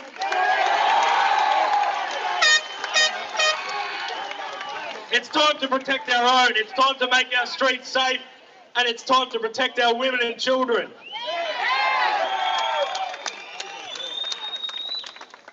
Make no mistake, this is part of a larger agenda to completely destroy our people and our homelands. It is happening in every white nation. When you look at the statistics of birth rates, the global percentages of population of white people, the United Nations Replacement Migration Report, and the constant anti-white rhetoric we see from mainstream society and mainstream media, it is clear that we are under attack as a people, and it's time to start being proud of who we are and standing up against this heinous agenda and the betrayal of our people before it's too late. It is time to fight back. Many other nations and cultures around the world take pride in their heritage, and that's not seen as taboo in any way. But for some reason, being proud of white European Australian heritage is not allowed. Well, they say there is no such thing as white heritage. Yes, people have been saying that.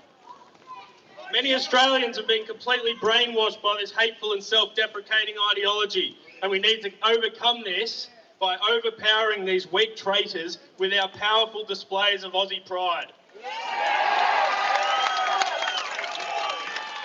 We must be proud of who we are as Australians and be proud of what our ancestors built. We must tell them this traitorous government that Australians have had enough of being treated like second-class citizens. This is our country.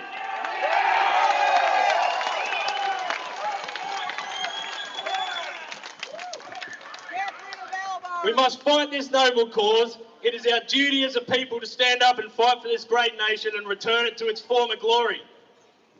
The purpose of March for Australia is not only to normalise the conversation about mass immigration, but also to normalise being proud of our Australian heritage once again. It's about flying our flags and advocating for our people again. For too long we have been browbeaten, labelled toxic racists. From a young age we are brainwashed into thinking our history is evil, and it's time we put this agenda to an end once and for all. We owe it to our children, our grandchildren, and all the future generations of this country, so we can give them what our ancestors gave to us, the greatest country in the world. The vibe of this speech is a little bit different, but it did start like thank this you again for in everyone Victoria involved Park in the last March time. for Australia organisation team, and thank you everyone for coming. I know this whole movement has been shrouded in controversy, and the mainstream media has been unrelentingly attacking us and hitting us with their ridiculous narratives.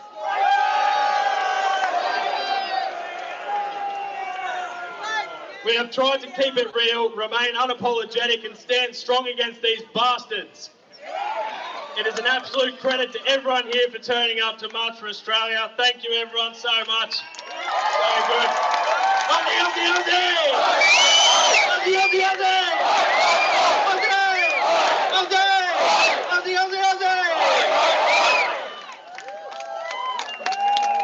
All right, let's go to our speakers. You're a fucking legend, Jesse! Thanks, mate. First speaker we have is Miss Beck Freedom, National Organiser and Sydney Co-Organiser for March for Australia.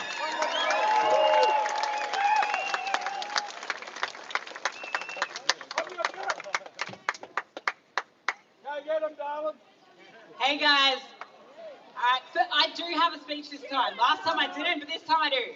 But before I start that speech, I want to give a special thank you to the awesome Australian kids that marched proudly holding our banner today. You guys are our future, and we are doing this for you. I want to thank everyone for showing up today. I also want to thank all my amazing organisers, team members and promoters right across Australia. You've all worked your little butts off and you're all amazing. Obviously the smear of fear campaigns didn't stop or scare you guys away. How very patriotic of you! After August 31st, a lot of people walked away feeling like the day was amazing. They were full of adrenaline, full of pride, and couldn't wait to go again. The media knew this though. The government knew this. So they had to try and diminish those feelings and squash that pride.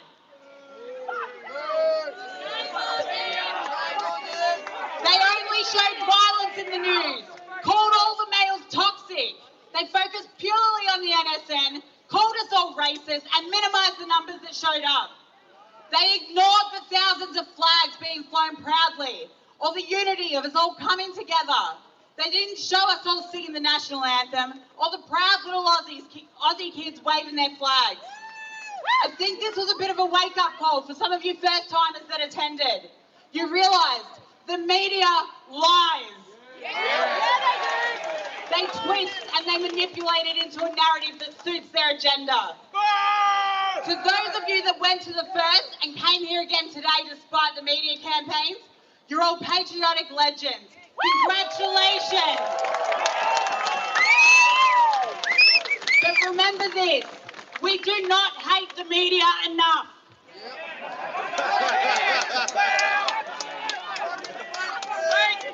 However, what I will say is there are a few good ones here today, and to those ones we do appreciate you. We're not going to shitbag you all. Some of you are good, and those ones we appreciate. So keep it honest, guys.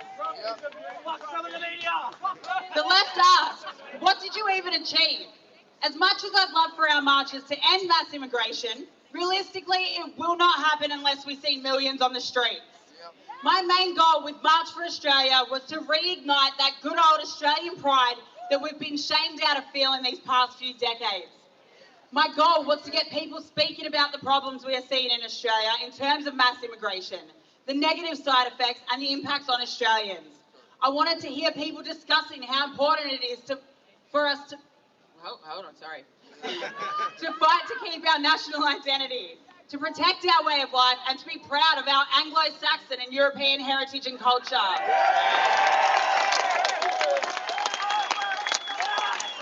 I wanted these discussions to become normal and socially acceptable because for so long we've been told it's racist to speak on any of this.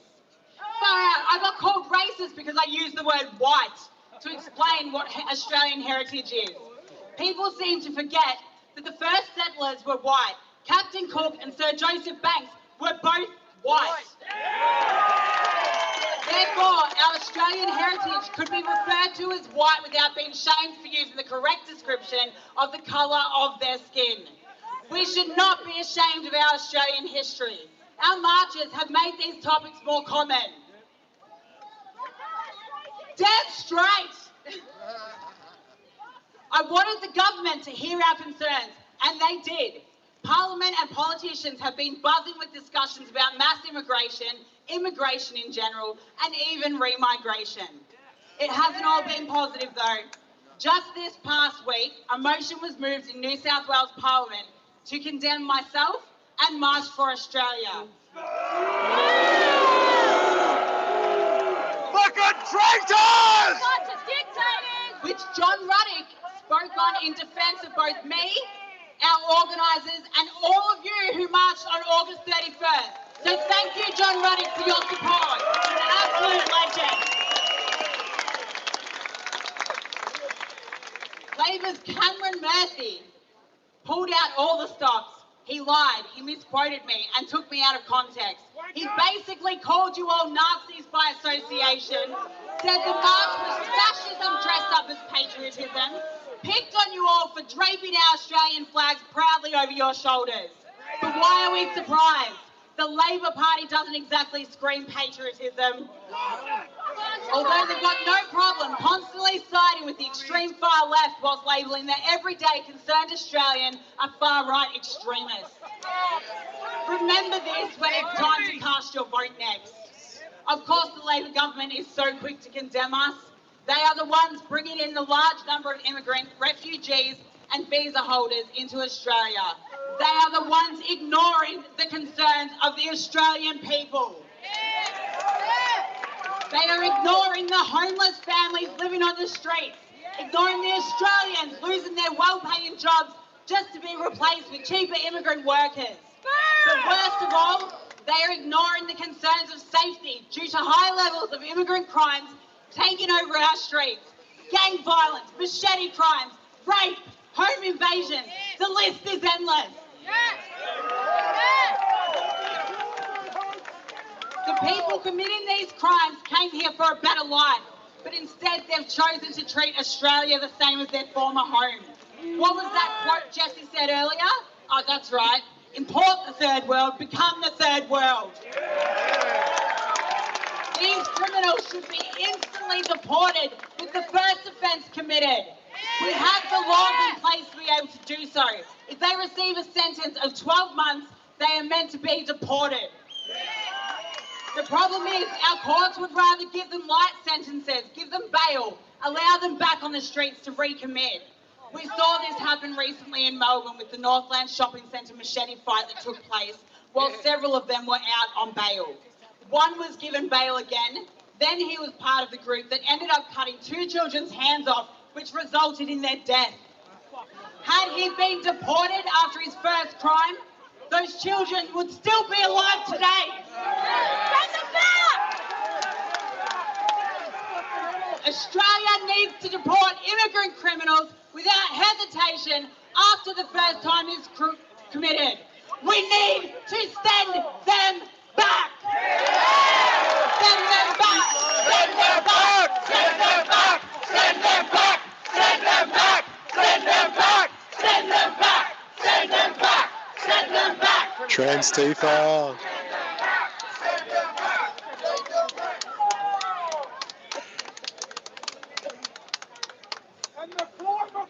I want my children to grow up in a world that they feel safe. I want my daughter to be able to walk around a shopping centre without feeling scared. I want my son to grow up in a world that he doesn't feel shamed or called toxic for showing pride in his country. I want my baby boy to grow up and not feel like a stranger in Australia. I want him to grow up to be patriotic and learn about the sometimes dark but also beautiful history of this country. So his ancestors put their blood, sweat and tears to make it what it is today. I want our government to listen to the Australian people and actually hear the words we speak. I want them to end mass immigration, protect our heritage, our culture and our way of life. Thank you to everyone for coming. I love you all. Never back down. Never stop fighting for this beautiful country that we call home. Aussie, Aussie, Aussie! Aussie, Aussie, Aussie! Aussie! Aussie! Aussie, Aussie, Aussie! Love you all!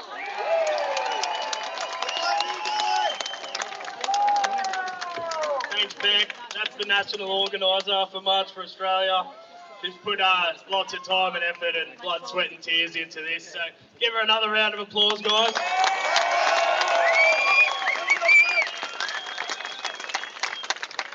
Next speaker we have is the Honourable John Ruddock, MLC, representing the Libertarian Party. Welcome to the stage, John.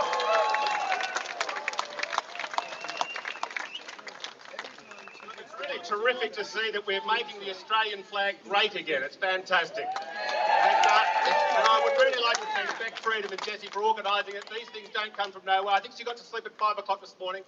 They have thrown everything at her, including the kitchen sink this week, but she's shown that she's as tough as nails and she doesn't care. So most people, Beck, most people would have backed down by now, but you're standing tall and we're standing with you. Now, I'm here because I believe that the 3 most important issues facing Australia, facing any country, are this, in this order: immigration, immigration and immigration. I'll tell you what immigration's like. Imagine if you're having a party, you're having a house party. Your friends come around, your family come around, everyone's having a good time. People hear about it, more people come around, everyone's having a good time. Such a good time that people that you do not know and that may not fit into the party that well start crashing it. They wreck the party. What was once a great party is now an unhappy party. Now, the thing about why I say immigration is the most important issue is because, look, if taxes are too high, well, that's not good, but we can reduce them. Regulations are too high, we can reduce them. If we've got involved in a stupid war, we can get out of the war. Now, with immigration, it's very, very hard to reverse a bad immigration policy. Look what's happening in Western Europe and Scandinavia right now, and England.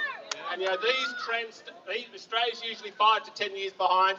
We have to strive to prevent that happening in this country. Yeah! And, you know, the funny thing is, I read in the media somewhere this week that this was actually a Nazi rally. That's what I read. Now, I was skeptical of that, and I've talked to a lot of people today. You seem like the happiest, nicest people I've met in many, many years. So, but I would like to do a test. I would like to do a test. If you are here and you're not a Nazi, can you please put up your hand? Now, you better put up your left hand, not your right hand. Now, that's pretty much everybody. That's pretty much everybody here is not a Nazi. So they are, what that means is we were lied to in the media. That we were lied to. They want to badmouth this movement because they can see that it's catching on. Now, the last thing I'll say is, you know, these politicians, the thing that runs their life more than My anything hands else were busy. I couldn't raise my hand, I That's all swear. they care about is the polls. They'll say anything that the polls say. Well, the good news is the polls are on our side. The Lowy Institute, big left-wing globalist think tank, they put out a poll a few months ago. They said, ask people what they think about immigration. 53%, according to the Lowy Institute, said, yeah, we've got too much immigration. That's pretty good. The Guardian is probably the most left-wing media outlet in this country. They put a poll out recently. Same result, 53% of Australians say, yeah, too much immigration. And then just recently, like a week after the last rally, the Sydney Morning Herald, you know, another right-wing outlet, booed the Sydney Morning Herald, but they did publish this poll. They said 49% of Australians say we've got too much immigration. 27%, big gut, 27% said, oh, it's about right.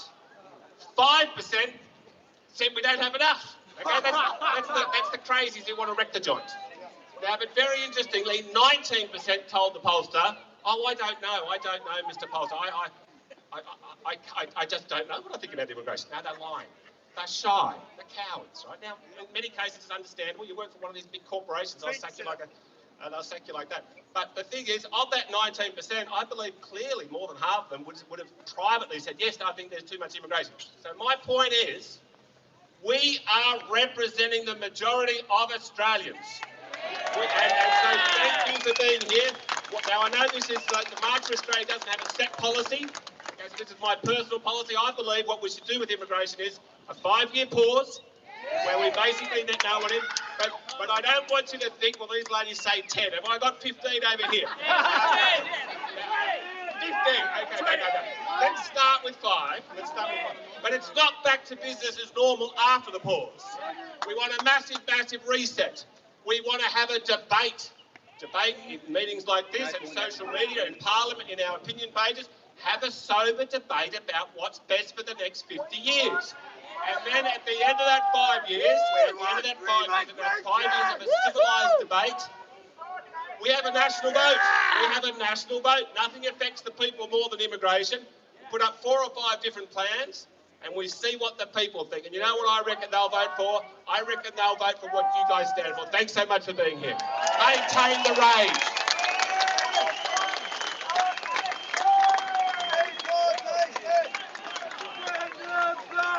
Thank you, John Ronnick. Good speech, mate. Send them back! Send them back! Send them back! Send them back! Send them back! Send them back! All right, next speaker, we have social media personality, Mad Unit AU. Welcome to the stage, mate.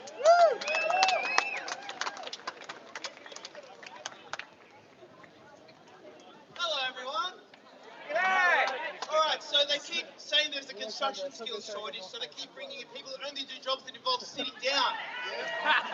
They'll hand out university degrees like confetti so that they can join thousands of resumes in a pile. Closer to the mic! Survive. With less Uber drivers, more tradies. I'm a product of immigration.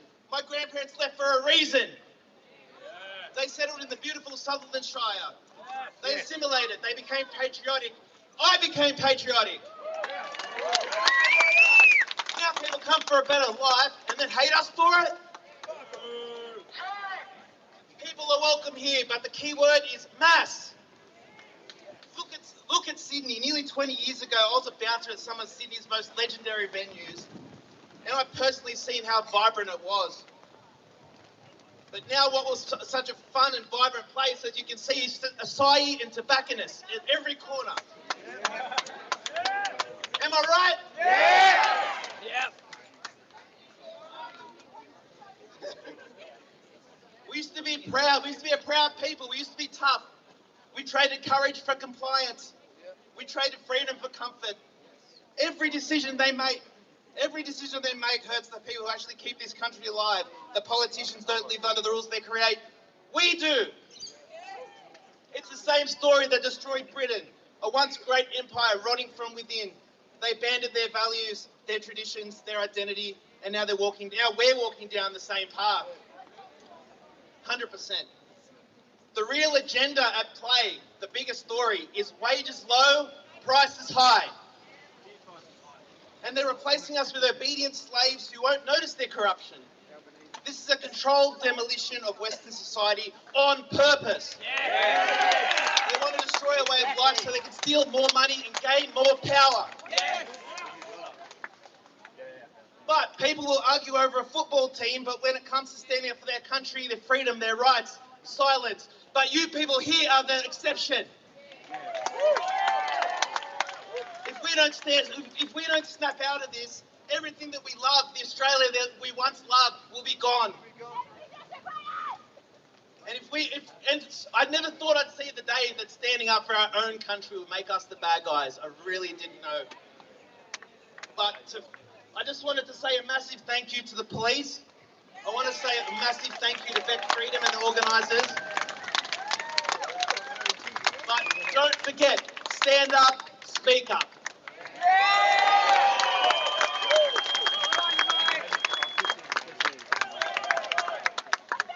Cheers, Mad Unit. That's good, mate. All right, next speaker, we have a social media personality renowned for defeating the E-Safety Commissioner in court. Welcome Celine Against the Machine to the stage.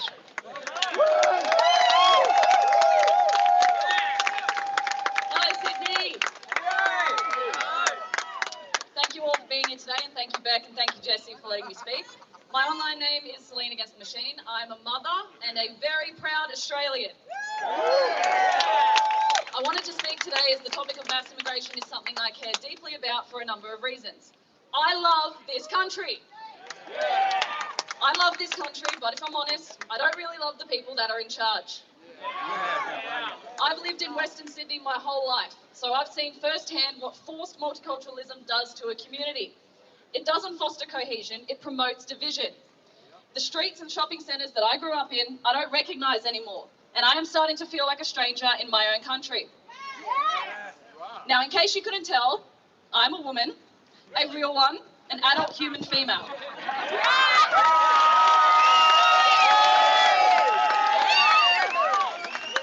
I have an 8-month-old daughter, and she means everything to me. While I'm sure I'll agree with what else is said today, because I am a woman, I'm going to talk about this through the specific lens of protecting women's safety. Women and girls always pay a price when it comes to mass immigration. Yes. When we import a large amount of people from countries whose ethics and values do not align with our own, Western women are isolated, degraded, and attacked. Yes. Look at the UK, Europe, the United States, all of the horrific attacks that we've seen on women and girls. They will happen here. Hell, they already have. Now, the progressive, liberal nut jobs, the Abby Chatfields of the world, they couldn't give a shit about our daughters. All these so-called feminists who argue that men can be women will willingly turn a blind eye to the very real dangers that women and girls face because of their intersectional ideologies. What a joke! Not only will they not talk about it, but they'll call you racist for even thinking about it. While they sit in their million-dollar homes with their luxury beliefs, completely separated from what most Australians are seeing every day with their own eyes. Now, even though we have different ideologies, those women still deserve to be safe. When we import people from countries who have a backwards, barbaric view of women, Western women and girls are in danger. Yes, that's right. Now, when I say backwards and barbaric views of women, you know exactly what I mean. I don't want to speak for everyone here, but in my opinion, if your culture includes covering your women head to toe so your men don't assault them, I don't want it here.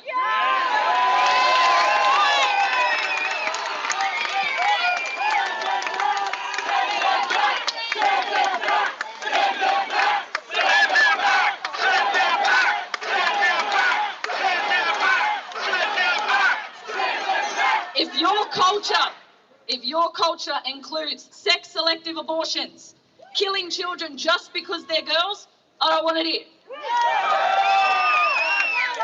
If your culture views Western women as dirty, as pieces of meat, I don't want it here. If your culture believes in honour killings when family members step out of line, I don't want it here. If your culture believes in sorting out your differences by stabbing each other with machetes, I don't want it here. We have a government that consistently boasts about how many women there are in Parliament, claiming to care about women's rights, women's voices, all this virtue signalling bullshit. They can't even define what a woman is. If you truly cared about protecting Australian women, you'd stop importing people from cultures that don't respect us. Now, if we can't get those dickheads in Canberra to listen to us and to put a stop to the influx of people that we're importing, then women and girls will be sacrificed at the altar of multiculturalism. Our children deserve to feel safe in their country. Our children deserve to be proud of their country. Our children deserve Australia. I'll end with this. Some cultures are better than others. Amen. There's a reason people want to move here. There's a reason that Western countries are being flooded with immigrants, and there's a reason that they don't want to go back home. That reason is our culture, our Anglo culture, our quality of life, our way of life, our beautiful country. Our country is worth fighting for, and as long as we continue to have the pride and the passion that I'm seeing here today, then at least they'll know that we won't go down without a fight. Thank you all. God bless.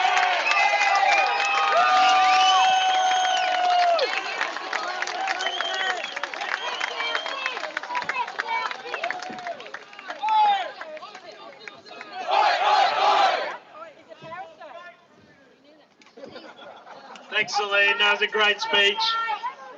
Great speech, Celine.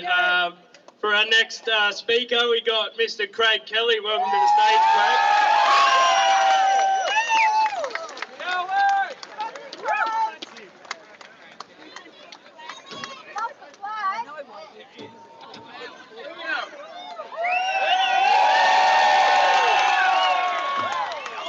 We are here today for a few reasons.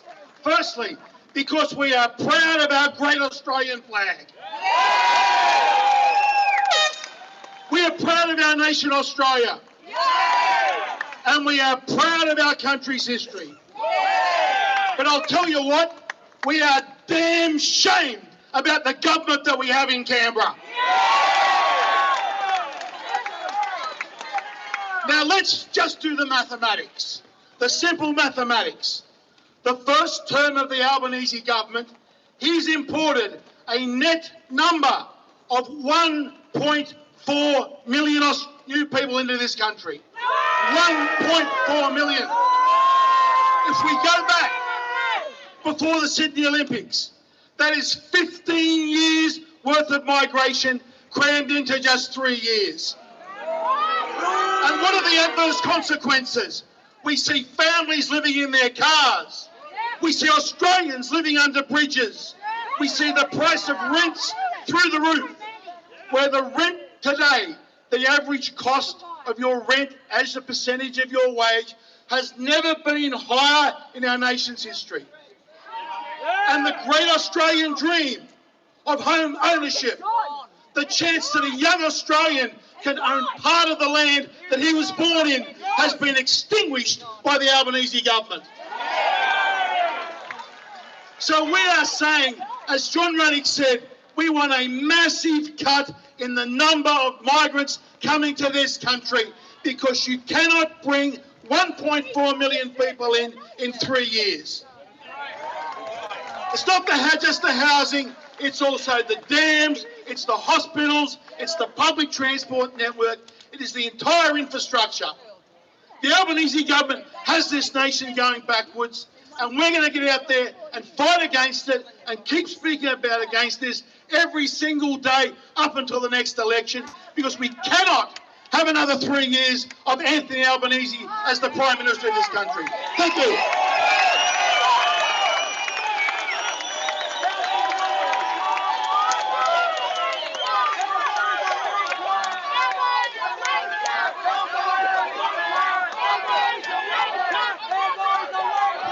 Albo's a wanker. Albo's a wanker.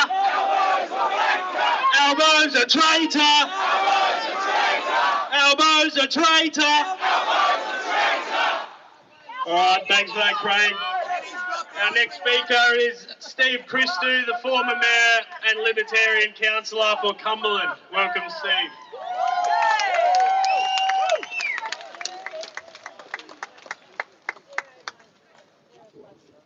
Hello, Aussie Patriots. Give it up, Sydney. Before we start, I'd like to say a big thank you to Beck and her partner, Jess. Give them a round of applause. Nothing happens without their hard work. Now, just like everybody here today, I'm here because I love my country and I love my flag. But unfortunately, our country is being flushed down the toilet by Anthony Albanese, Penny Wong and the Australian Labor Party and the Greens. That's right, determined to flush our country's morals and our beliefs right down the dunny. But we're not going to let that happen. No. We are in a cost of living crisis where people are struggling to pay the mortgage, the rent, the bills, and put food on the table to feed their children. And what's our federal government's response? Let's let in 1.5 million Australians in the last 3 years, creating a housing crisis, creating a rental crisis. People cannot get into the housing market. People are sleeping in parks and in tents and in cars. And in a lot of cases, they're holding full-time jobs, all because of excess migration. We have a treacherous government sneaking in ISIS brides under the cover of darkness. Boom! Absolutely treacherous. Rather than letting them rot overseas in the camps and telling them you abandoned Australia and giving them the middle finger, because that's what they gave Australia when they walked out of here. Send them back! Send them back! Send them back! Send them back! Send them back! Send them back! Send them back! Send them back! Send them back! Send them back! Rather than leaving these treacherous ISIS brides, they want to welcome them back with open arms, let them take our generous welfare system, give them priority housing. Boo, that's right. And it's happening, and they're jumping the queue from ordinary Australians that need assistance with housing and might need the welfare assistance, and we're saying, no, we're not going to give it to our own people, we're going to give it to treacherous ISIS brides. That's right, maintain the rage, because we all need to be angry. They're letting in immigrants that won't assimilate to our culture, and again, they're committing acts of violence and taking up our welfare system. It is treason. It is. But I'll tell you this, there needs to be a mass immigration pause in this country. On a minimum of 5 years. On a minimum. Because our schools and our hospitals and our infrastructure cannot cope. People can't cope either. Okay? That's right, people can't cope. We can't live, mate. No, we can't live. So, it warms my heart to see you all out here today, waving the Australian flag, loudly and proudly. So get all the flags up, give it a big cheer, and we will continue this fight against the Albanese Labor government and against the commos that hate our country. Okay, and before we go, let's sing it loud and proud. Aussie, Aussie, Aussie! Aussie, Aussie, Aussie! Aussie! Aussie! Aussie, Aussie, Aussie! Well done, Sydney. Well done, Australia.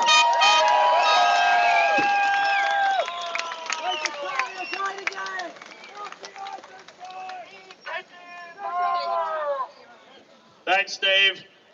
All right, next up we got the viral Vegemite guy from TikTok, Alan Ross. Welcome to the stage, bro.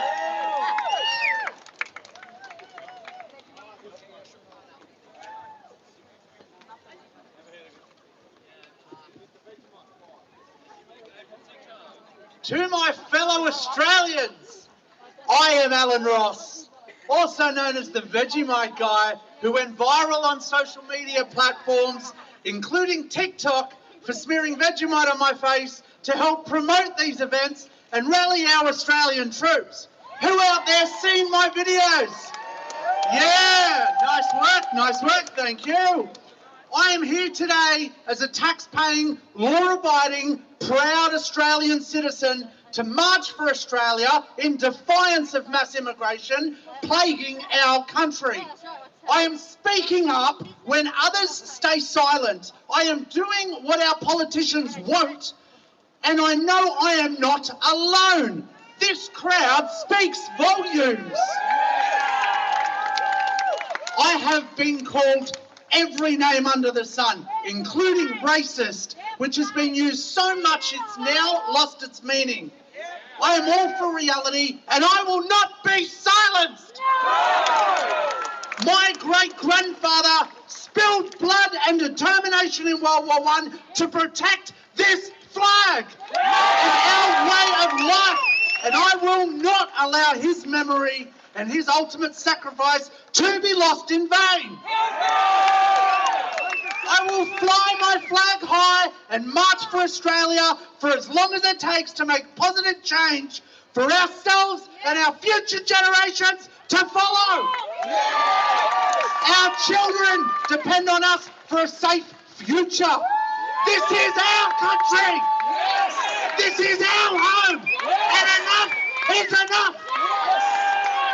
We will continue to unite in a sea of blue until our message is heard loud and clear that mass immigration must be halted. Our country is being run like a bad business, wasteful, unaccountable, and blind to everyday Australians. We must continue to unite as strength in numbers will demand leadership that puts Australians first. Accountability over excuses, results over rhetoric. This is a true grassroots movement powered by belief in our country, belief that Australians deserve better. In the famous words of our great John Farnham, we have the chance to turn the pages over. We are not going to sit in silence. We are not going to live in fear. You're the voice. You and you and you and you and you. So let's make a noise and make it clear. This agenda is hurting everyday Australians with services stretched and families under pressure. August 31st was a celebration of who we are as a people and how we can unite under one banner, one unbreakable force, sending a message so loud it couldn't be ignored. After the August 31st protest, there has been a shift in the Australian collective energy. Even our current political landscape is changing after people leaned into their courage to make a stand. Parliamentarians such as Pauline Hanson have warned immigration numbers are out of control for 30 years. An elected official who has always had the guts to say what you're thinking. She has put this debate front and centre in Canberra. So remember that the next time you're at the polling booth and vote One Nation for our best chance of getting our country back on track. Mass immigration is the movement of a large number of people from one geographical area to another, usually influenced by government policies. Between 1945 and 2024, Australia welcomed 7.5 million migrants on an average of 93,750 per year. It has been projected by the end of the Albanese regime, an additional 2.5 million migrants will have been added to the Australian population. That is a sudden and significant influx from different countries, not reflective of being sustainable to our economic and social infrastructure, such as houses, roads, hospitals and schools. This current attitude is diluting everything we hold sacred. Arthur Caldwell, leader of the Australian Labor Party in 1967, had said, if Australians are ever foolish enough to open their gates to people other than Europeans, they will soon find themselves fighting desperately to stop the nation from being flooded by hordes of non-integratables.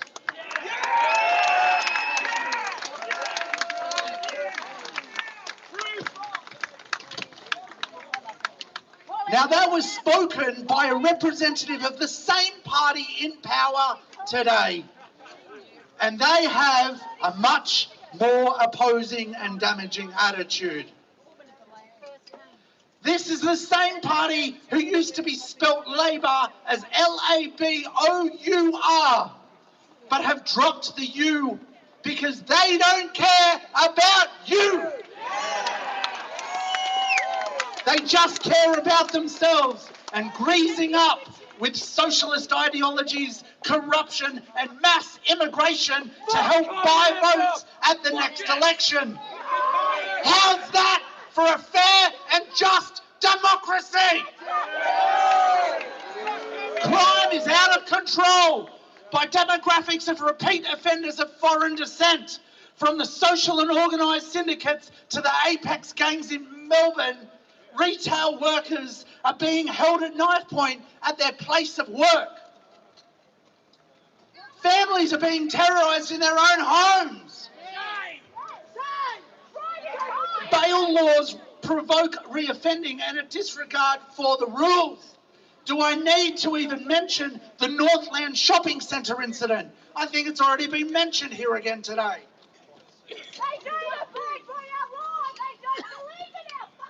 Exactly.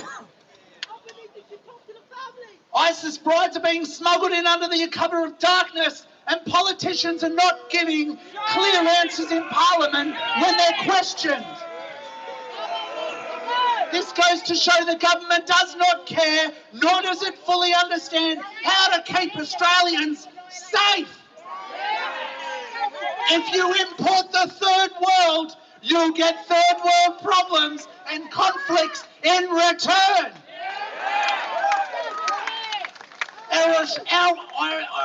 Our Australian identity is changing and will be lost forever if this continues.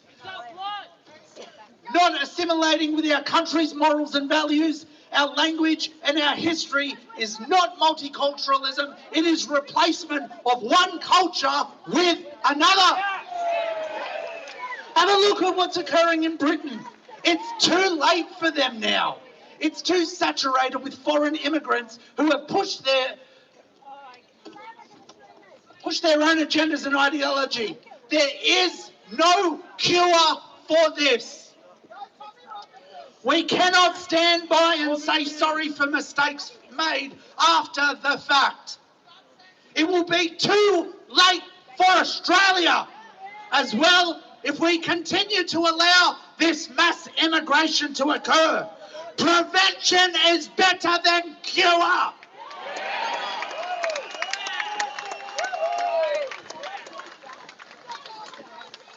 A recent poll by marketing research firm Dynata found that 71% of Australians agreed that immigration levels are too high. And this government should temporarily pause its intake of new immigrants. Mass immigration is making Australia poorer and more divided. By gathering here today and across this great nation, we are sending a strong message to our political leaders that drastic and urgent action is needed to restore confidence in our migration program. Too many young Australians are being deprived of an opportunity to own their own home. Exactly, thank you. That That's in part because this immigration pressures are having on the housing market. Australia needs a migration system managed maturely and in the interests of the country, not determined by internal political power struggles. Our government's drunk on power and has morphed into a tyrannical beast, trampling our freedoms, our voices, and our way of life. They need to be given a Vegemite sandwich and do the job they are paid for.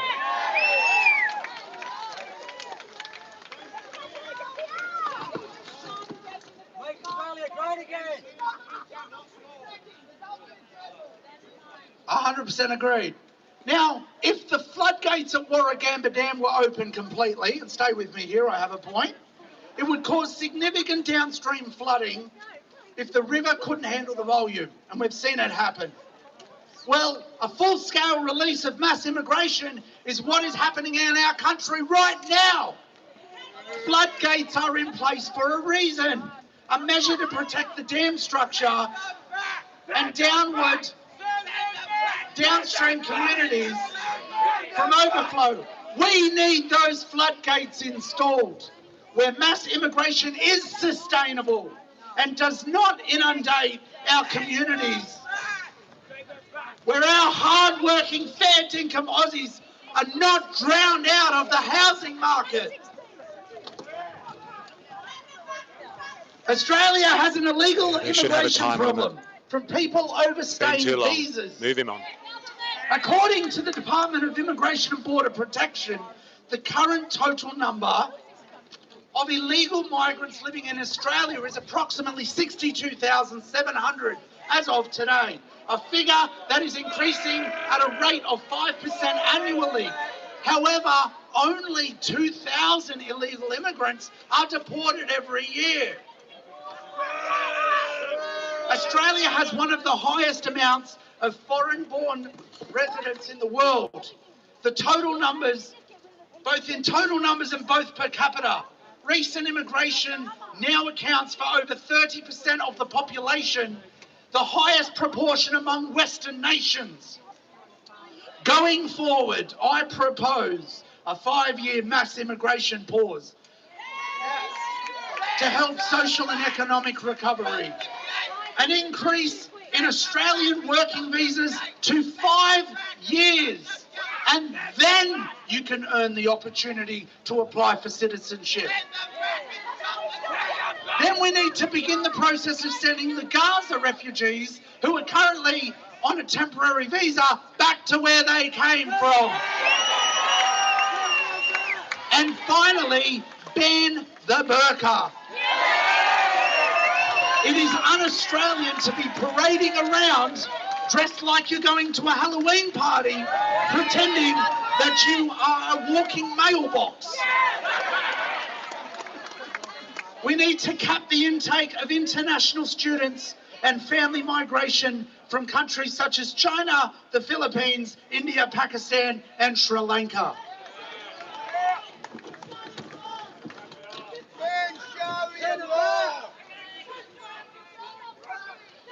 Sir Edmund Barton once said in 1907 that we have room for all but one flag, the Australian flag. Look around you, that's what you see here today.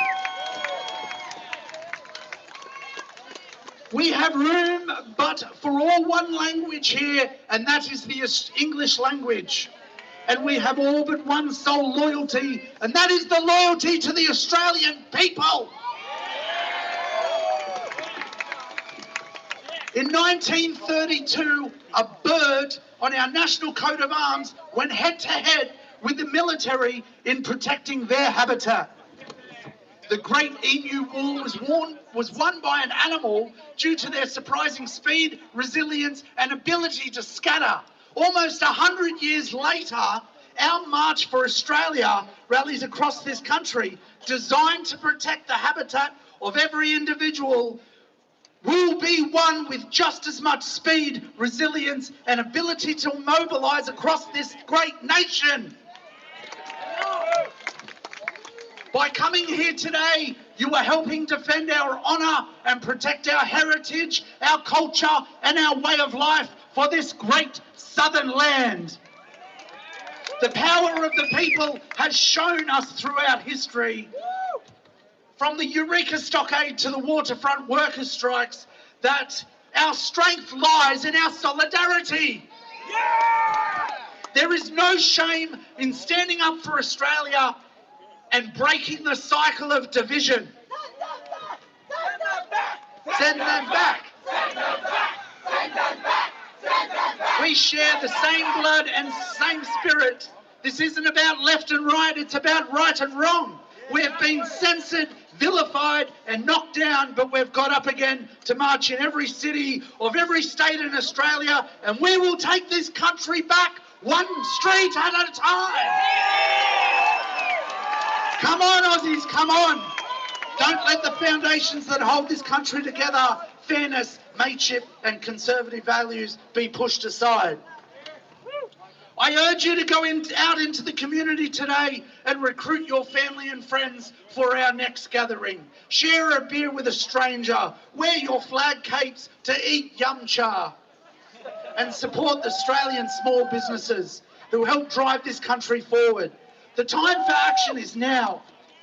And may the government tremble at the roar of our March for Australia rallies across this nation. Anthony Albanese, can't you hear the thunder? You better run, you better hide for cover. So in conclusion, we all come from a land down under, where patriotism is not racism, where prevention of mass immigration is better than cure, where the One Nation Party has this country's interests in its sight. So remember to vote accordingly.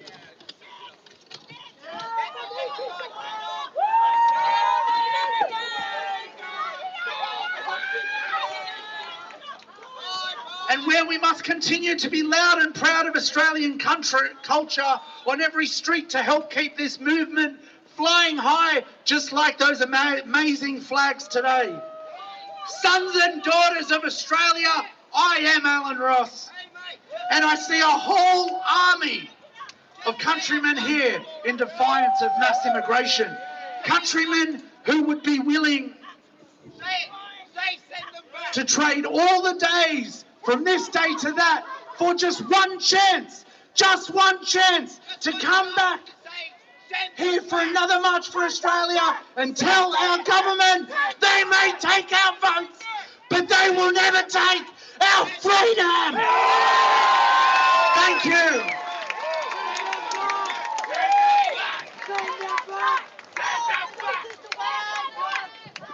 Thanks, Alan. That was good, mate.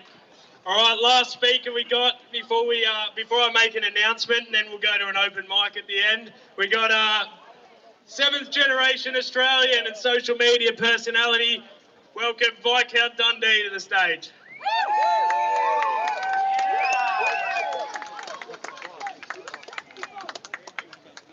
Thank you.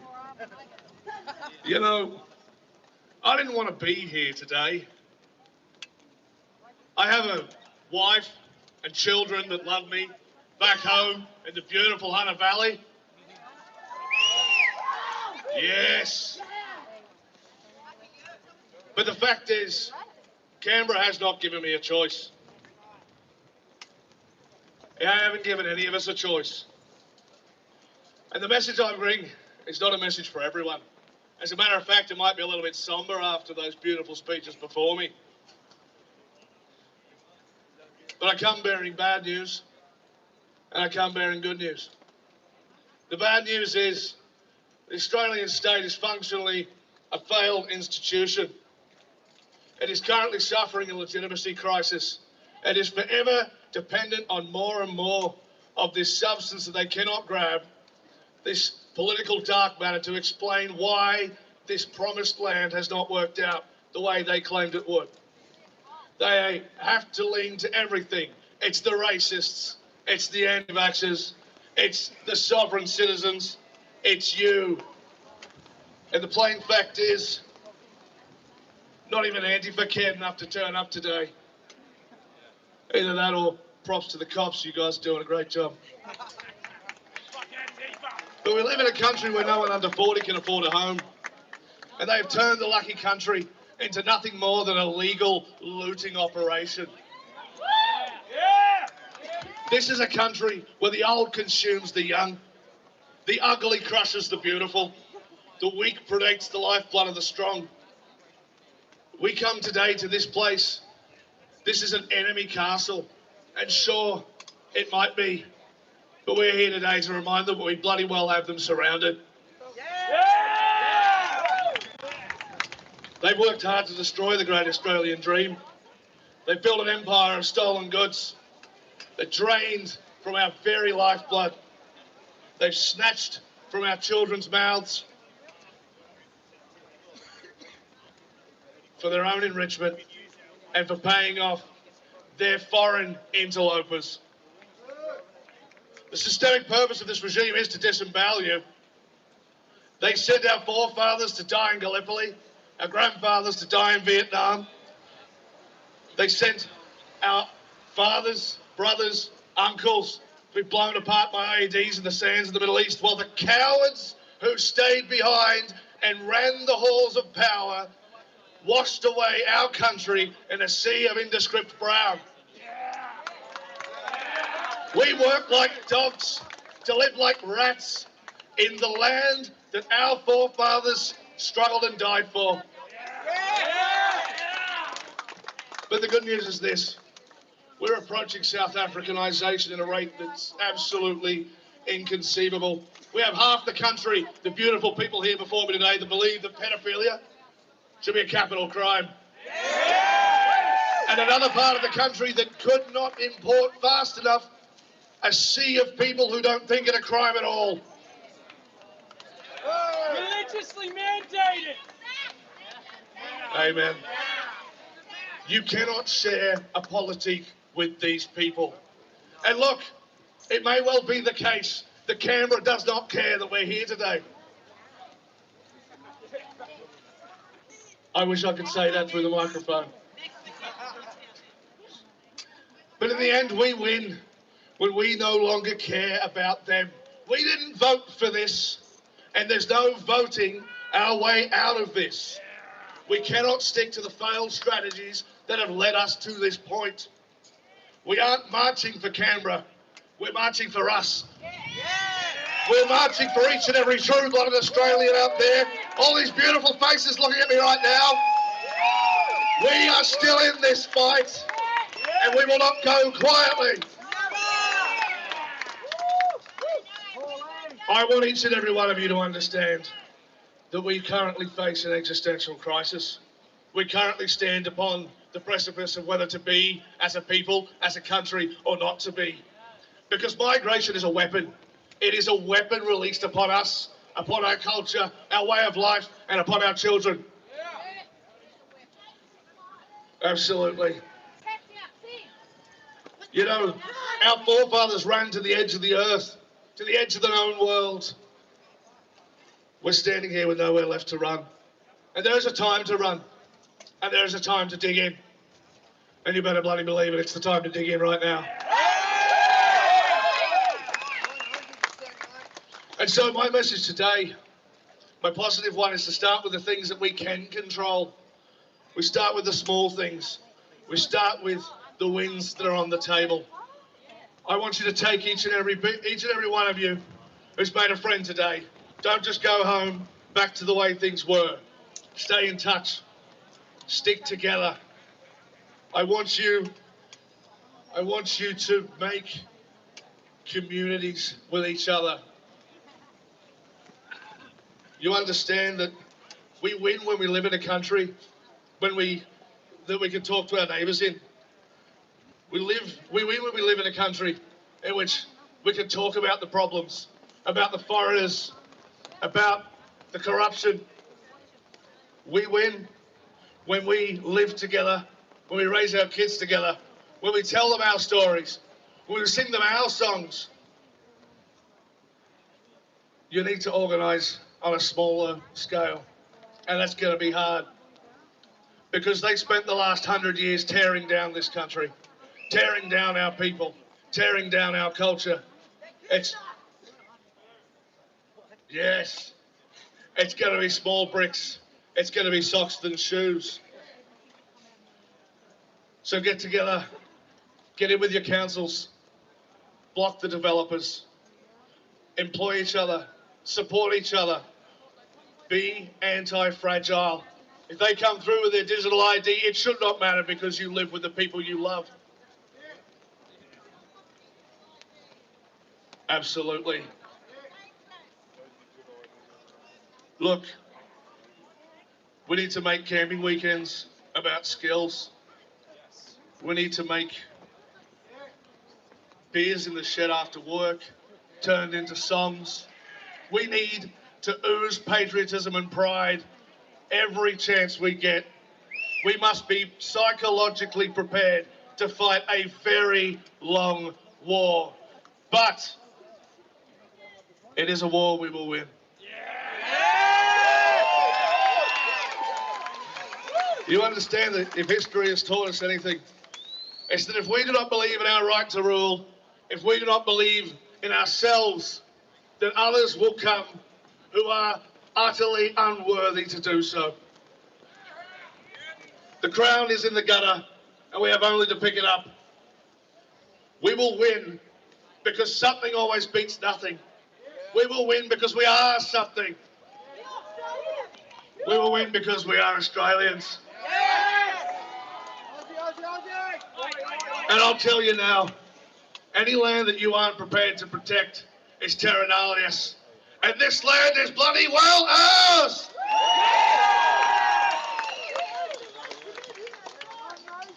I want to end with a poem, and you're all going to love it. During the time of the prospecting days and the original Eureka Stockade, the miners, the Australians, were under the thumb of a tyrannical government. They were being swamped in their digs by foreigners, and they struggled to make a living. And these are the words of Henry Lawson. Australia is a big country, and freedom's humping bluey, and freedom's on the wallaby. Oh, don't you hear a cooey? She's just begun to boomerang. She'll knock the tyrant silly. She's going to light another fire and boil another billy. Our fathers toiled for bitter bread while loafers thrived beside them. But food to eat and clothes to wear, their native land denied them. And so they left that native land in spite of their devotion. And so they come, or if they stole, were sent across the ocean.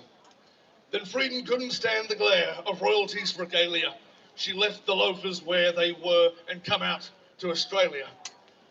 But now across the mighty main, the chains have come to bind her. She little thought to see again the wrongs she left behind her. Our parents toiled to make a home, hard grubbing 'twasn't clearing. They wasn't crowded much with lords when we was pioneering. But now that we have made the land a garden full of promise, old greed must crook its dirty hand and come and take her from us. So we must fly a rebel flag as others did before us, and we must sing a rebel song and join in rebel chorus. Oh, those will make the tyrants feel the sting of those that they would throttle. They needn't say the fault is ours if blood should stain the wattle. Aussie, Aussie, Aussie! Aussie, Aussie, Aussie! Aussie! Aussie! Aussie, Aussie, Aussie! God bless you all.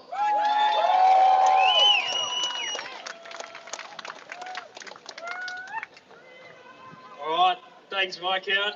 I'm just going to make a quick announcement about March for Australia's next event, and then we'll go to the open mic. So I think we've got 5 here.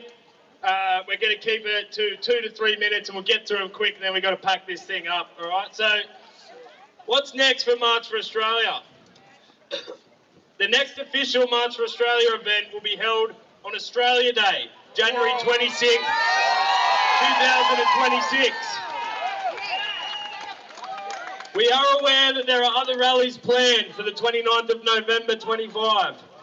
These rallies are not associated with March for Australia and do not share our core values at all. In fact, these rallies were made out of spite against the March for Australia after their main organisers trashed our movement, calling everyone racists and Nazis. They then used footage from the first March for Australia event as promotional material for their own event in an attempt to ride the wave of momentum of our movement. I'm not telling anyone whether to attend these rallies or not, but I'm making it clear where March for Australia stands. I know many people are wanting more regular March for Australia events. However, November, December time of year is usually dedicated to the Christmas season with friends, family, shopping for presents, and quite often ends up being the busiest time of the year. March for Australia has decided that the festive season is not an optimal time for marching. For our next event on Australia Day, we are planning on generating an enormous display of patriotism to celebrate our beloved national holiday. It will be a huge statement towards the un-Australian traitors who have been trying to steal our day from us for so long. We have an opportunity to make this one of the most significant Australia Day celebrations in many years, and we want January to be the most patriotic month of the year. Many call it Australia Month. For the meantime, we're running some campaigns for supporters to get involved, so feel free to keep following the social media pages to be involved. We have the Raise the Flag, which is hoisting the Australian flag on a piece of public property, light posts, electricity posts, etc. And then we have Australia's Voice, which you can send in clips, written posts, or clips or written posts to March for Australia pages, and we'll publish them on the page. We believe all Australians deserve to have a voice, so tell us how mass immigration has failed you, what side effects are you feeling, cost of living, housing crisis, crime increase. Explain why you are marching for Australia. All right, guys, that's it. We'll do the open mic. We'll get 5 people. Rules are we've got to stay on topic within the messaging. 2-minute speeches. Let's go, guys. Get through them. Hi everyone, I'm Donna from the Corruption Whistleblower newspaper. So we are definitely here and love our nation. We have noticed that the Australian government is doing this immigration as quite the ploy. Of course people are going to want to come in and get thousands of dollars for free. Not good enough, government. They're clearly not representing the people. So really, they have been indicted by the people. We have done grand jury indictments at www.corruptionwhistleblower.com, and you can join in those grand jury indictments because the entire government's involved in this corruption, not just Albo. The whole lot of them needs to go. The whole lot of them needs to be held to account for their treasonous, terrorist crimes against the people. 60,000 children a year are taken with no court order. That's 240 a day. 240 a day children are snatched by so-called child protection. And where do they go? So you want to immigrate to this country? Well, good luck keeping your child, because we're the #1 for taking people's children for nothing. And bloody child trafficking them everywhere. 60,000, 240 a day. And you know how much they get for uplifting them? $40,000. Just like they're paying the immigrants to come in. Don't look at the immigrants, it's the government! It's the Australian government causing this. They are so evil. They have absolutely decimated this country on every level. So we've written about it in a brief of evidence. 80 pages. Good on you, love. Newspaper, you like it? Yeah, Corruption Whistleblower. Woo. And they all have one. They know their crimes. That's why they're doing the replacement migration, yeah. They know their crimes, and they know when we know about this, that they have absolutely not asked the people what to do, not asked the people what we want. They are treasonous terrorist government, and they are a foreign government, actually, a political subdivision. Go and research that. Go and research some of this stuff that's going on. It's clear, all outlined. We've got 3 editions in the Corruption Whistleblower newspaper. They are not above the law, and we are coming for you for public trials. And same with you, cops. We love yous, but we totally need you to be on the people's side and stop enforcing the criminal government that is paying your wage. And you too, ABC, we're watching you as well. We're watching all the mainstream media. And how crooked are you covering up your co-conspirating crimes? One would think you're in joint enterprise with the evil government, wouldn't one? Mainstream media. So watch yourselves, because we're coming for you. Everyone here knows. And we're coming for you, Australian government, to bring justice and righteousness back here. By the power of right, what is right. We know what is right. We know what is right, and I thank you all for coming out today. Please keep up the good work. CorruptionWhistleblower.com. Come and see us. Get online, CorruptionWhistleblower.com, and please register for grand jury indictments on there. We need to indict this government and get rid of them. Good suggestion, as always. Wings of cheese. Thank you. All right. Next open mic speakers, try and stay on topic, please, guys. Good afternoon, everyone. How are we? My name is Elijah. I'm a Ramsey Scholar of Western Civilization and, God willing, a future Presbyterian minister in this nation. I've risen to speak because I don't believe anyone has yet identified the core issue at hand. Mass migration, yes, is causing many problems in Australia, as the other speakers have made plain. Mass immigration, however, is just the government's band-aid to fix a greater problem. Fixing immigration policy alone will not solve Australia's problems. We need a much greater change to fix our nation's ills. We need a return to our nation's roots. We need a revival and a reformation here. The writers of our Constitution recognize that to be a great nation, we must humbly rely on Almighty God. As Scripture says, blessed is the nation whose God is the Lord. Yet we have turned from the faith of our fathers and sought to exalt ourselves as gods. Rejecting his righteous rule, we have become foolish and created our own laws that have become our destruction. And aren't we here to preserve this nation for our children? But where are our children? We have mass immigration in this country because it's the government's band-aid to solve our problem of not having children. It's not a band-aid. We don't have a fertility rate at the level of replacement. And the children that we do conceive, what happens to them? We kill them at a rate of 240 a day. 88,000 a year are aborted in Australia. Their blood flows out and defiles our land. We are importing other nations' children because we are murdering our own. And Mr. Ruddock, I appreciate your work and your intentions, but we don't need another anti-discrimination bill. We need an equal protection bill. We need to extend the same protections under law that you and I have to our preborn neighbours. Stop compromising with child sacrifice. End it! Brothers and sisters, Christ calls us to love our neighbour, and that includes our preborn neighbours. If we do not love life, our nation will die. To end mass immigration, we must abolish abortion in Australia. We must abandon this culture of death and turn back to the Lord of life. And I've got good news for you, Australia, because Christ offers forgiveness for every sinner who turns from their sin and trusts in him. We are a nation that needs to be reconciled to God. If we want to make Australia great again, we must turn back to the God because of righteousness exalts a nation. Come, God says, let us reason together. Though your sins may be red as scarlet, Christ by his own blood will wash them white as snow. I look out and see a sea of flags bearing our nation's symbol. The four crosses of our Australian Christian heritage. The three of the Union Jack, of St. George, St. Patrick, and St. Andrew. These men followed the example of their Lord, and following their example, Britannia became a great nation. And when Galleon Cook sailed from Albion to Australia, true British courage bore him on till he landed on our shore, and we, looking up, saw another cross, reminding us that we must live under Christ's rule. Our great forefathers followed their Saviour, and the Lord Jesus Christ died on his cross to redeem a people for himself, and by his resurrection from the dead, all those who trust in him also may be raised. We may have hope as a nation because of this. For at Christ's right hand are blessings for individuals and for nations who follow him. He is the way, the truth, and the life, the only way for our nation.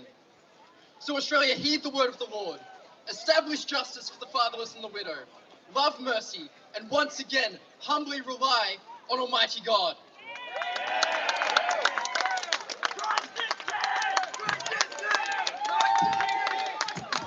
Thanks for that, mate.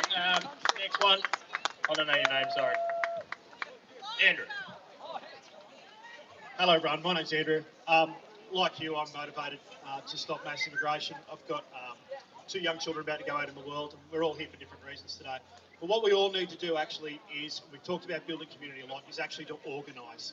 And a lot of people, I didn't know last March how to organise. So I built a website called heritageaustralians.org. I'd like you to pull your phones out right now if you're interested in organising, and you'll find all the tools that you need there to build your own local community. When we build local communities and we take action in our local communities, we can build state organisations. When we build state organisations, we can build a national representative body. It doesn't matter the issues about politics, what matters are the issues about community. Only at that national level then can we affect the small political parties. It's no good asking them to do things. We have to use our weight to tell them what we want to be done. Okay? heritageaustralians.org. heritageaustralians.org. All the tools that you need to organise yourselves are there, and I urge you to take a look and use them. Thanks very much.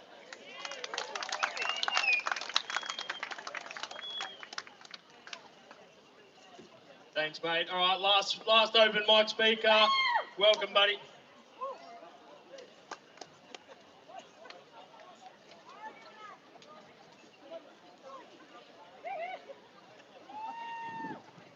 Hello, conference! Who's having a good day today, huh? Yeah. Sorry I couldn't be here earlier. I was thinking of ways to get rid of Albanese and look after my own people, right? I am so tired of this. I always go to Liverpool. I see a lot of homeless. I try to do what I can for them, but I know I can't do anything because we can't. We have no power, right? And every time I go on social media, everyone keeps saying we should be replaced by other people because we're too lazy. I say, have you met me? Have you met us? Do you know I pay a lot of taxes? I work my ass off. I work 5 to 9. Do you know me? You can't judge me. How about Albanese? What do you think he does for work? Oh, let's see. Oh, he makes friends with China. Okay. He goes to India to build houses for Indians, but not for us. When will this stop? We have homeless veterans on the street. Albanese wanted, but decided he had more better things to do to recognize Palestine as a state. You love it there? Go over there. Go over there. Put me in charge. You know what I say, Albanese? You're not making anything easy for anyone. Because you know what I say? To defeat an enemy, you must know one. You must know the art, the philosophy, the history. And I know Albanese does not stand up for any of you. He stands up for the corrupt people. Do you know why he brings all these immigrants in? For their votes. The government in India was mocking Albanese, saying, oh, you have a housing shortage? Well, bring a lot of people in. Even we're being laughed at by Indians. Albanese, meet me here in Cindy Square so we can begin the debate. I'm going to say this, Albanese. Your time is running out. You can't push it underground.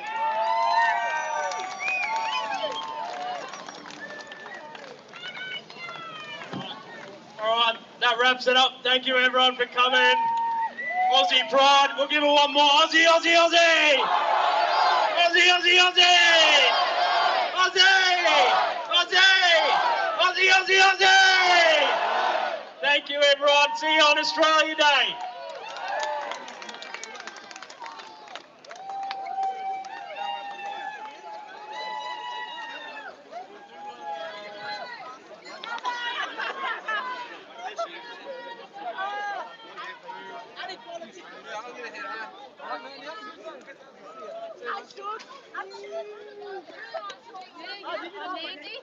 Mandy? Chloe? What was your name? Yeah, do you want to add me on Facebook? Then we can take it. Yeah.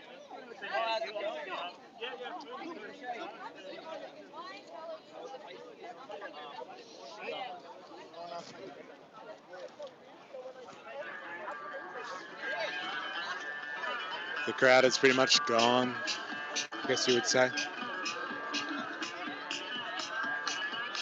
compared to what we were seeing before. That's pretty much it.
Excuse me, boys. Can I ask you guys a question? What's that? Can I ask you guys a question? Oh, yeah, mate. Yeah, right. cool. Yeah. Can we go somewhere? This is a bit loud. Yeah. Cool. Yeah,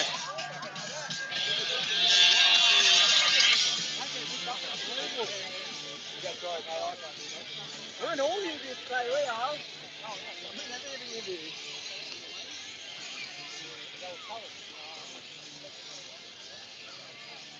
Go on the shade, mate. Yeah, if you go to the shade, is that alright? Yeah, sorry. Of course. Just A bit of a chat here. just wondering why you gentlemen have come out today. Basically. We come out here today because we support our heritage, our history, our culture, our values, and what we stand for. Okay, excellent. Yeah, basically the March for Australia. Okay. And were you guys at the last one? Yes, we were. Yeah. Okay. Yes. And what did you think about the turnout today? Today it was very new numbers. I think we gained a few more people out there. Hopefully we're going to grow and grow bigger, hopefully. Okay. It is a grassroots effort, so of course it's going to take a while to get going, but once it does get going, big things will happen. Yeah, things will happen. Big positive things will happen. So one of the big issues I think a lot of people talked about today, and one of the reasons for the organisation was about mass immigration. What do you guys think that mass immigration, what does it mean? So firstly, we're not against immigration. Yeah. You know, we're not against certain people coming here, and not at all. Yeah. It's about the idea of mass immigration. Yes. It's the idea that over the last few years, you know, well over 1 million people from the statistic we heard, 1 million people have come here. Now, our country can't keep up currently. You know, there's not enough houses, not enough hospitals, not enough schools. The roads are bad. You know, I could go on and on and on for half an hour about that. Yeah. But it's the idea that we need to sort of stop, take stock of what's happening in this country, and then as a nation come together and work out a plan of how best to move forward. Yeah. But we can't do that if we're all divided as a sub-faction and just allowing the problem to continue coming to us. Yeah. And so, like, is there a figure or a number of migration that you guys would be happy with? Or, like, have you thought about that? Well, level, I think I didn't mind the idea up there of a 5-year pause where the 5-year pause, everyone seems to be virtually nothing for 5 years, just to give us a chance to try and catch up and catch our breath, and then to reorganise and go, right, okay, then what has just happened. Yeah. What can we do about it? What are the issues we're facing? Yeah. Just have the conversation to get the ball rolling. Yeah. And what did you think of the speeches? No, I thought they were fantastic. Yeah, they're both good. I thought they were great. Yeah, Croker was excellent. really good too. Yeah. Yeah. And there was one part where I believe they were yelling, a couple of the speakers were yelling about like we want to get rid of socialism, communism, all that sort of stuff. And I saw Yeah. you were very passionate about that. Yeah, I'm like, very passionate about do you know, like, could you describe what part of government policy and stuff like that do you think is socialist or communist? Like, Well, mostly what's it called? ID, digital ID. Digital ID. We don't want that coming in. Because that's happening in China recently. I mean, Chinese people, citizens, are monitored between their days at work and their homes and the day they go out in public on They're their trying their devices. best to bring that into the UK, and we know if it enters the UK, we're only a few years away from it happening here. About we 10 are years away from it. completely against it. Yeah, fair enough. So like government overreach. Yeah, Yes. basically. Basically trying to like butt into our lives, what we do in our spare time, what we have to say, express What ourselves. we spend our money on, where we go, what we do. Excellent. I really appreciate it, gentlemen. No worries. Thank you Thanks, very mate. much. Appreciate Have a it, good mate. day. Thank you very Cheers. much, mate. You too. All right. I think everyone's pretty much packed up. It kind of dispersed pretty quickly this time. The PA system was much better, and there were no outright neo-Nazis here. Not like last time. The speeches were along the same lines, to be honest, in terms of like the style of the speeches. There was no direct calling out for any particular migrant groups. Last time we were here, there was a lot of people calling out Indian migrants and Chinese migrants specifically, but there was no direct blaming apart from some coded messaging about, I guess, Muslim migrants and not wanting to have their religion and their laws here. I think you guys probably heard some of that rhetoric that was coming out. But like that's pretty much it. Everyone's gone. So again, just a quick summation, but we'll talk about this tomorrow on the stream. I guess we'll analyse this type of stuff. There's a few big protests to analyse. I think in the US they had the No Kings rallies that have probably just finished up now. And then today we've seen March for Australia across the country, I believe. We'll dissect it. But again, a lot of the people that you speak to, they are describing economic issues. They've got problems with housing, can't buy a house, can't rent. They're worried about infrastructure. They think there's bad government policy out there. And it's what they do with that analysis and how they interpret it. That's up to the individual, but everything really seems to be stemming from a concern for governance and economic issues. Different vibe today as well, I must say. Like people really coming up to me and they wanted to say their piece. So it's an interesting phenomenon instead of chasing people down, of course. But yeah, look, thanks if you've been here for most of the time. Thanks for joining. If you've been in and out, so be it. I do appreciate it. Like, share, and subscribe. I'll try and cut up the speeches and then put out a smaller version if you just want to, not the speeches, sorry, the interviews. If you just want to see the interviews as a shorter version, I'll work on that over the next few days. But yeah, we'll do a summary tomorrow in the live stream, so please come along for that if you're interested. And until next time, please remember, I am, you are, we are. Mystery. See you on tomorrow. Cheers.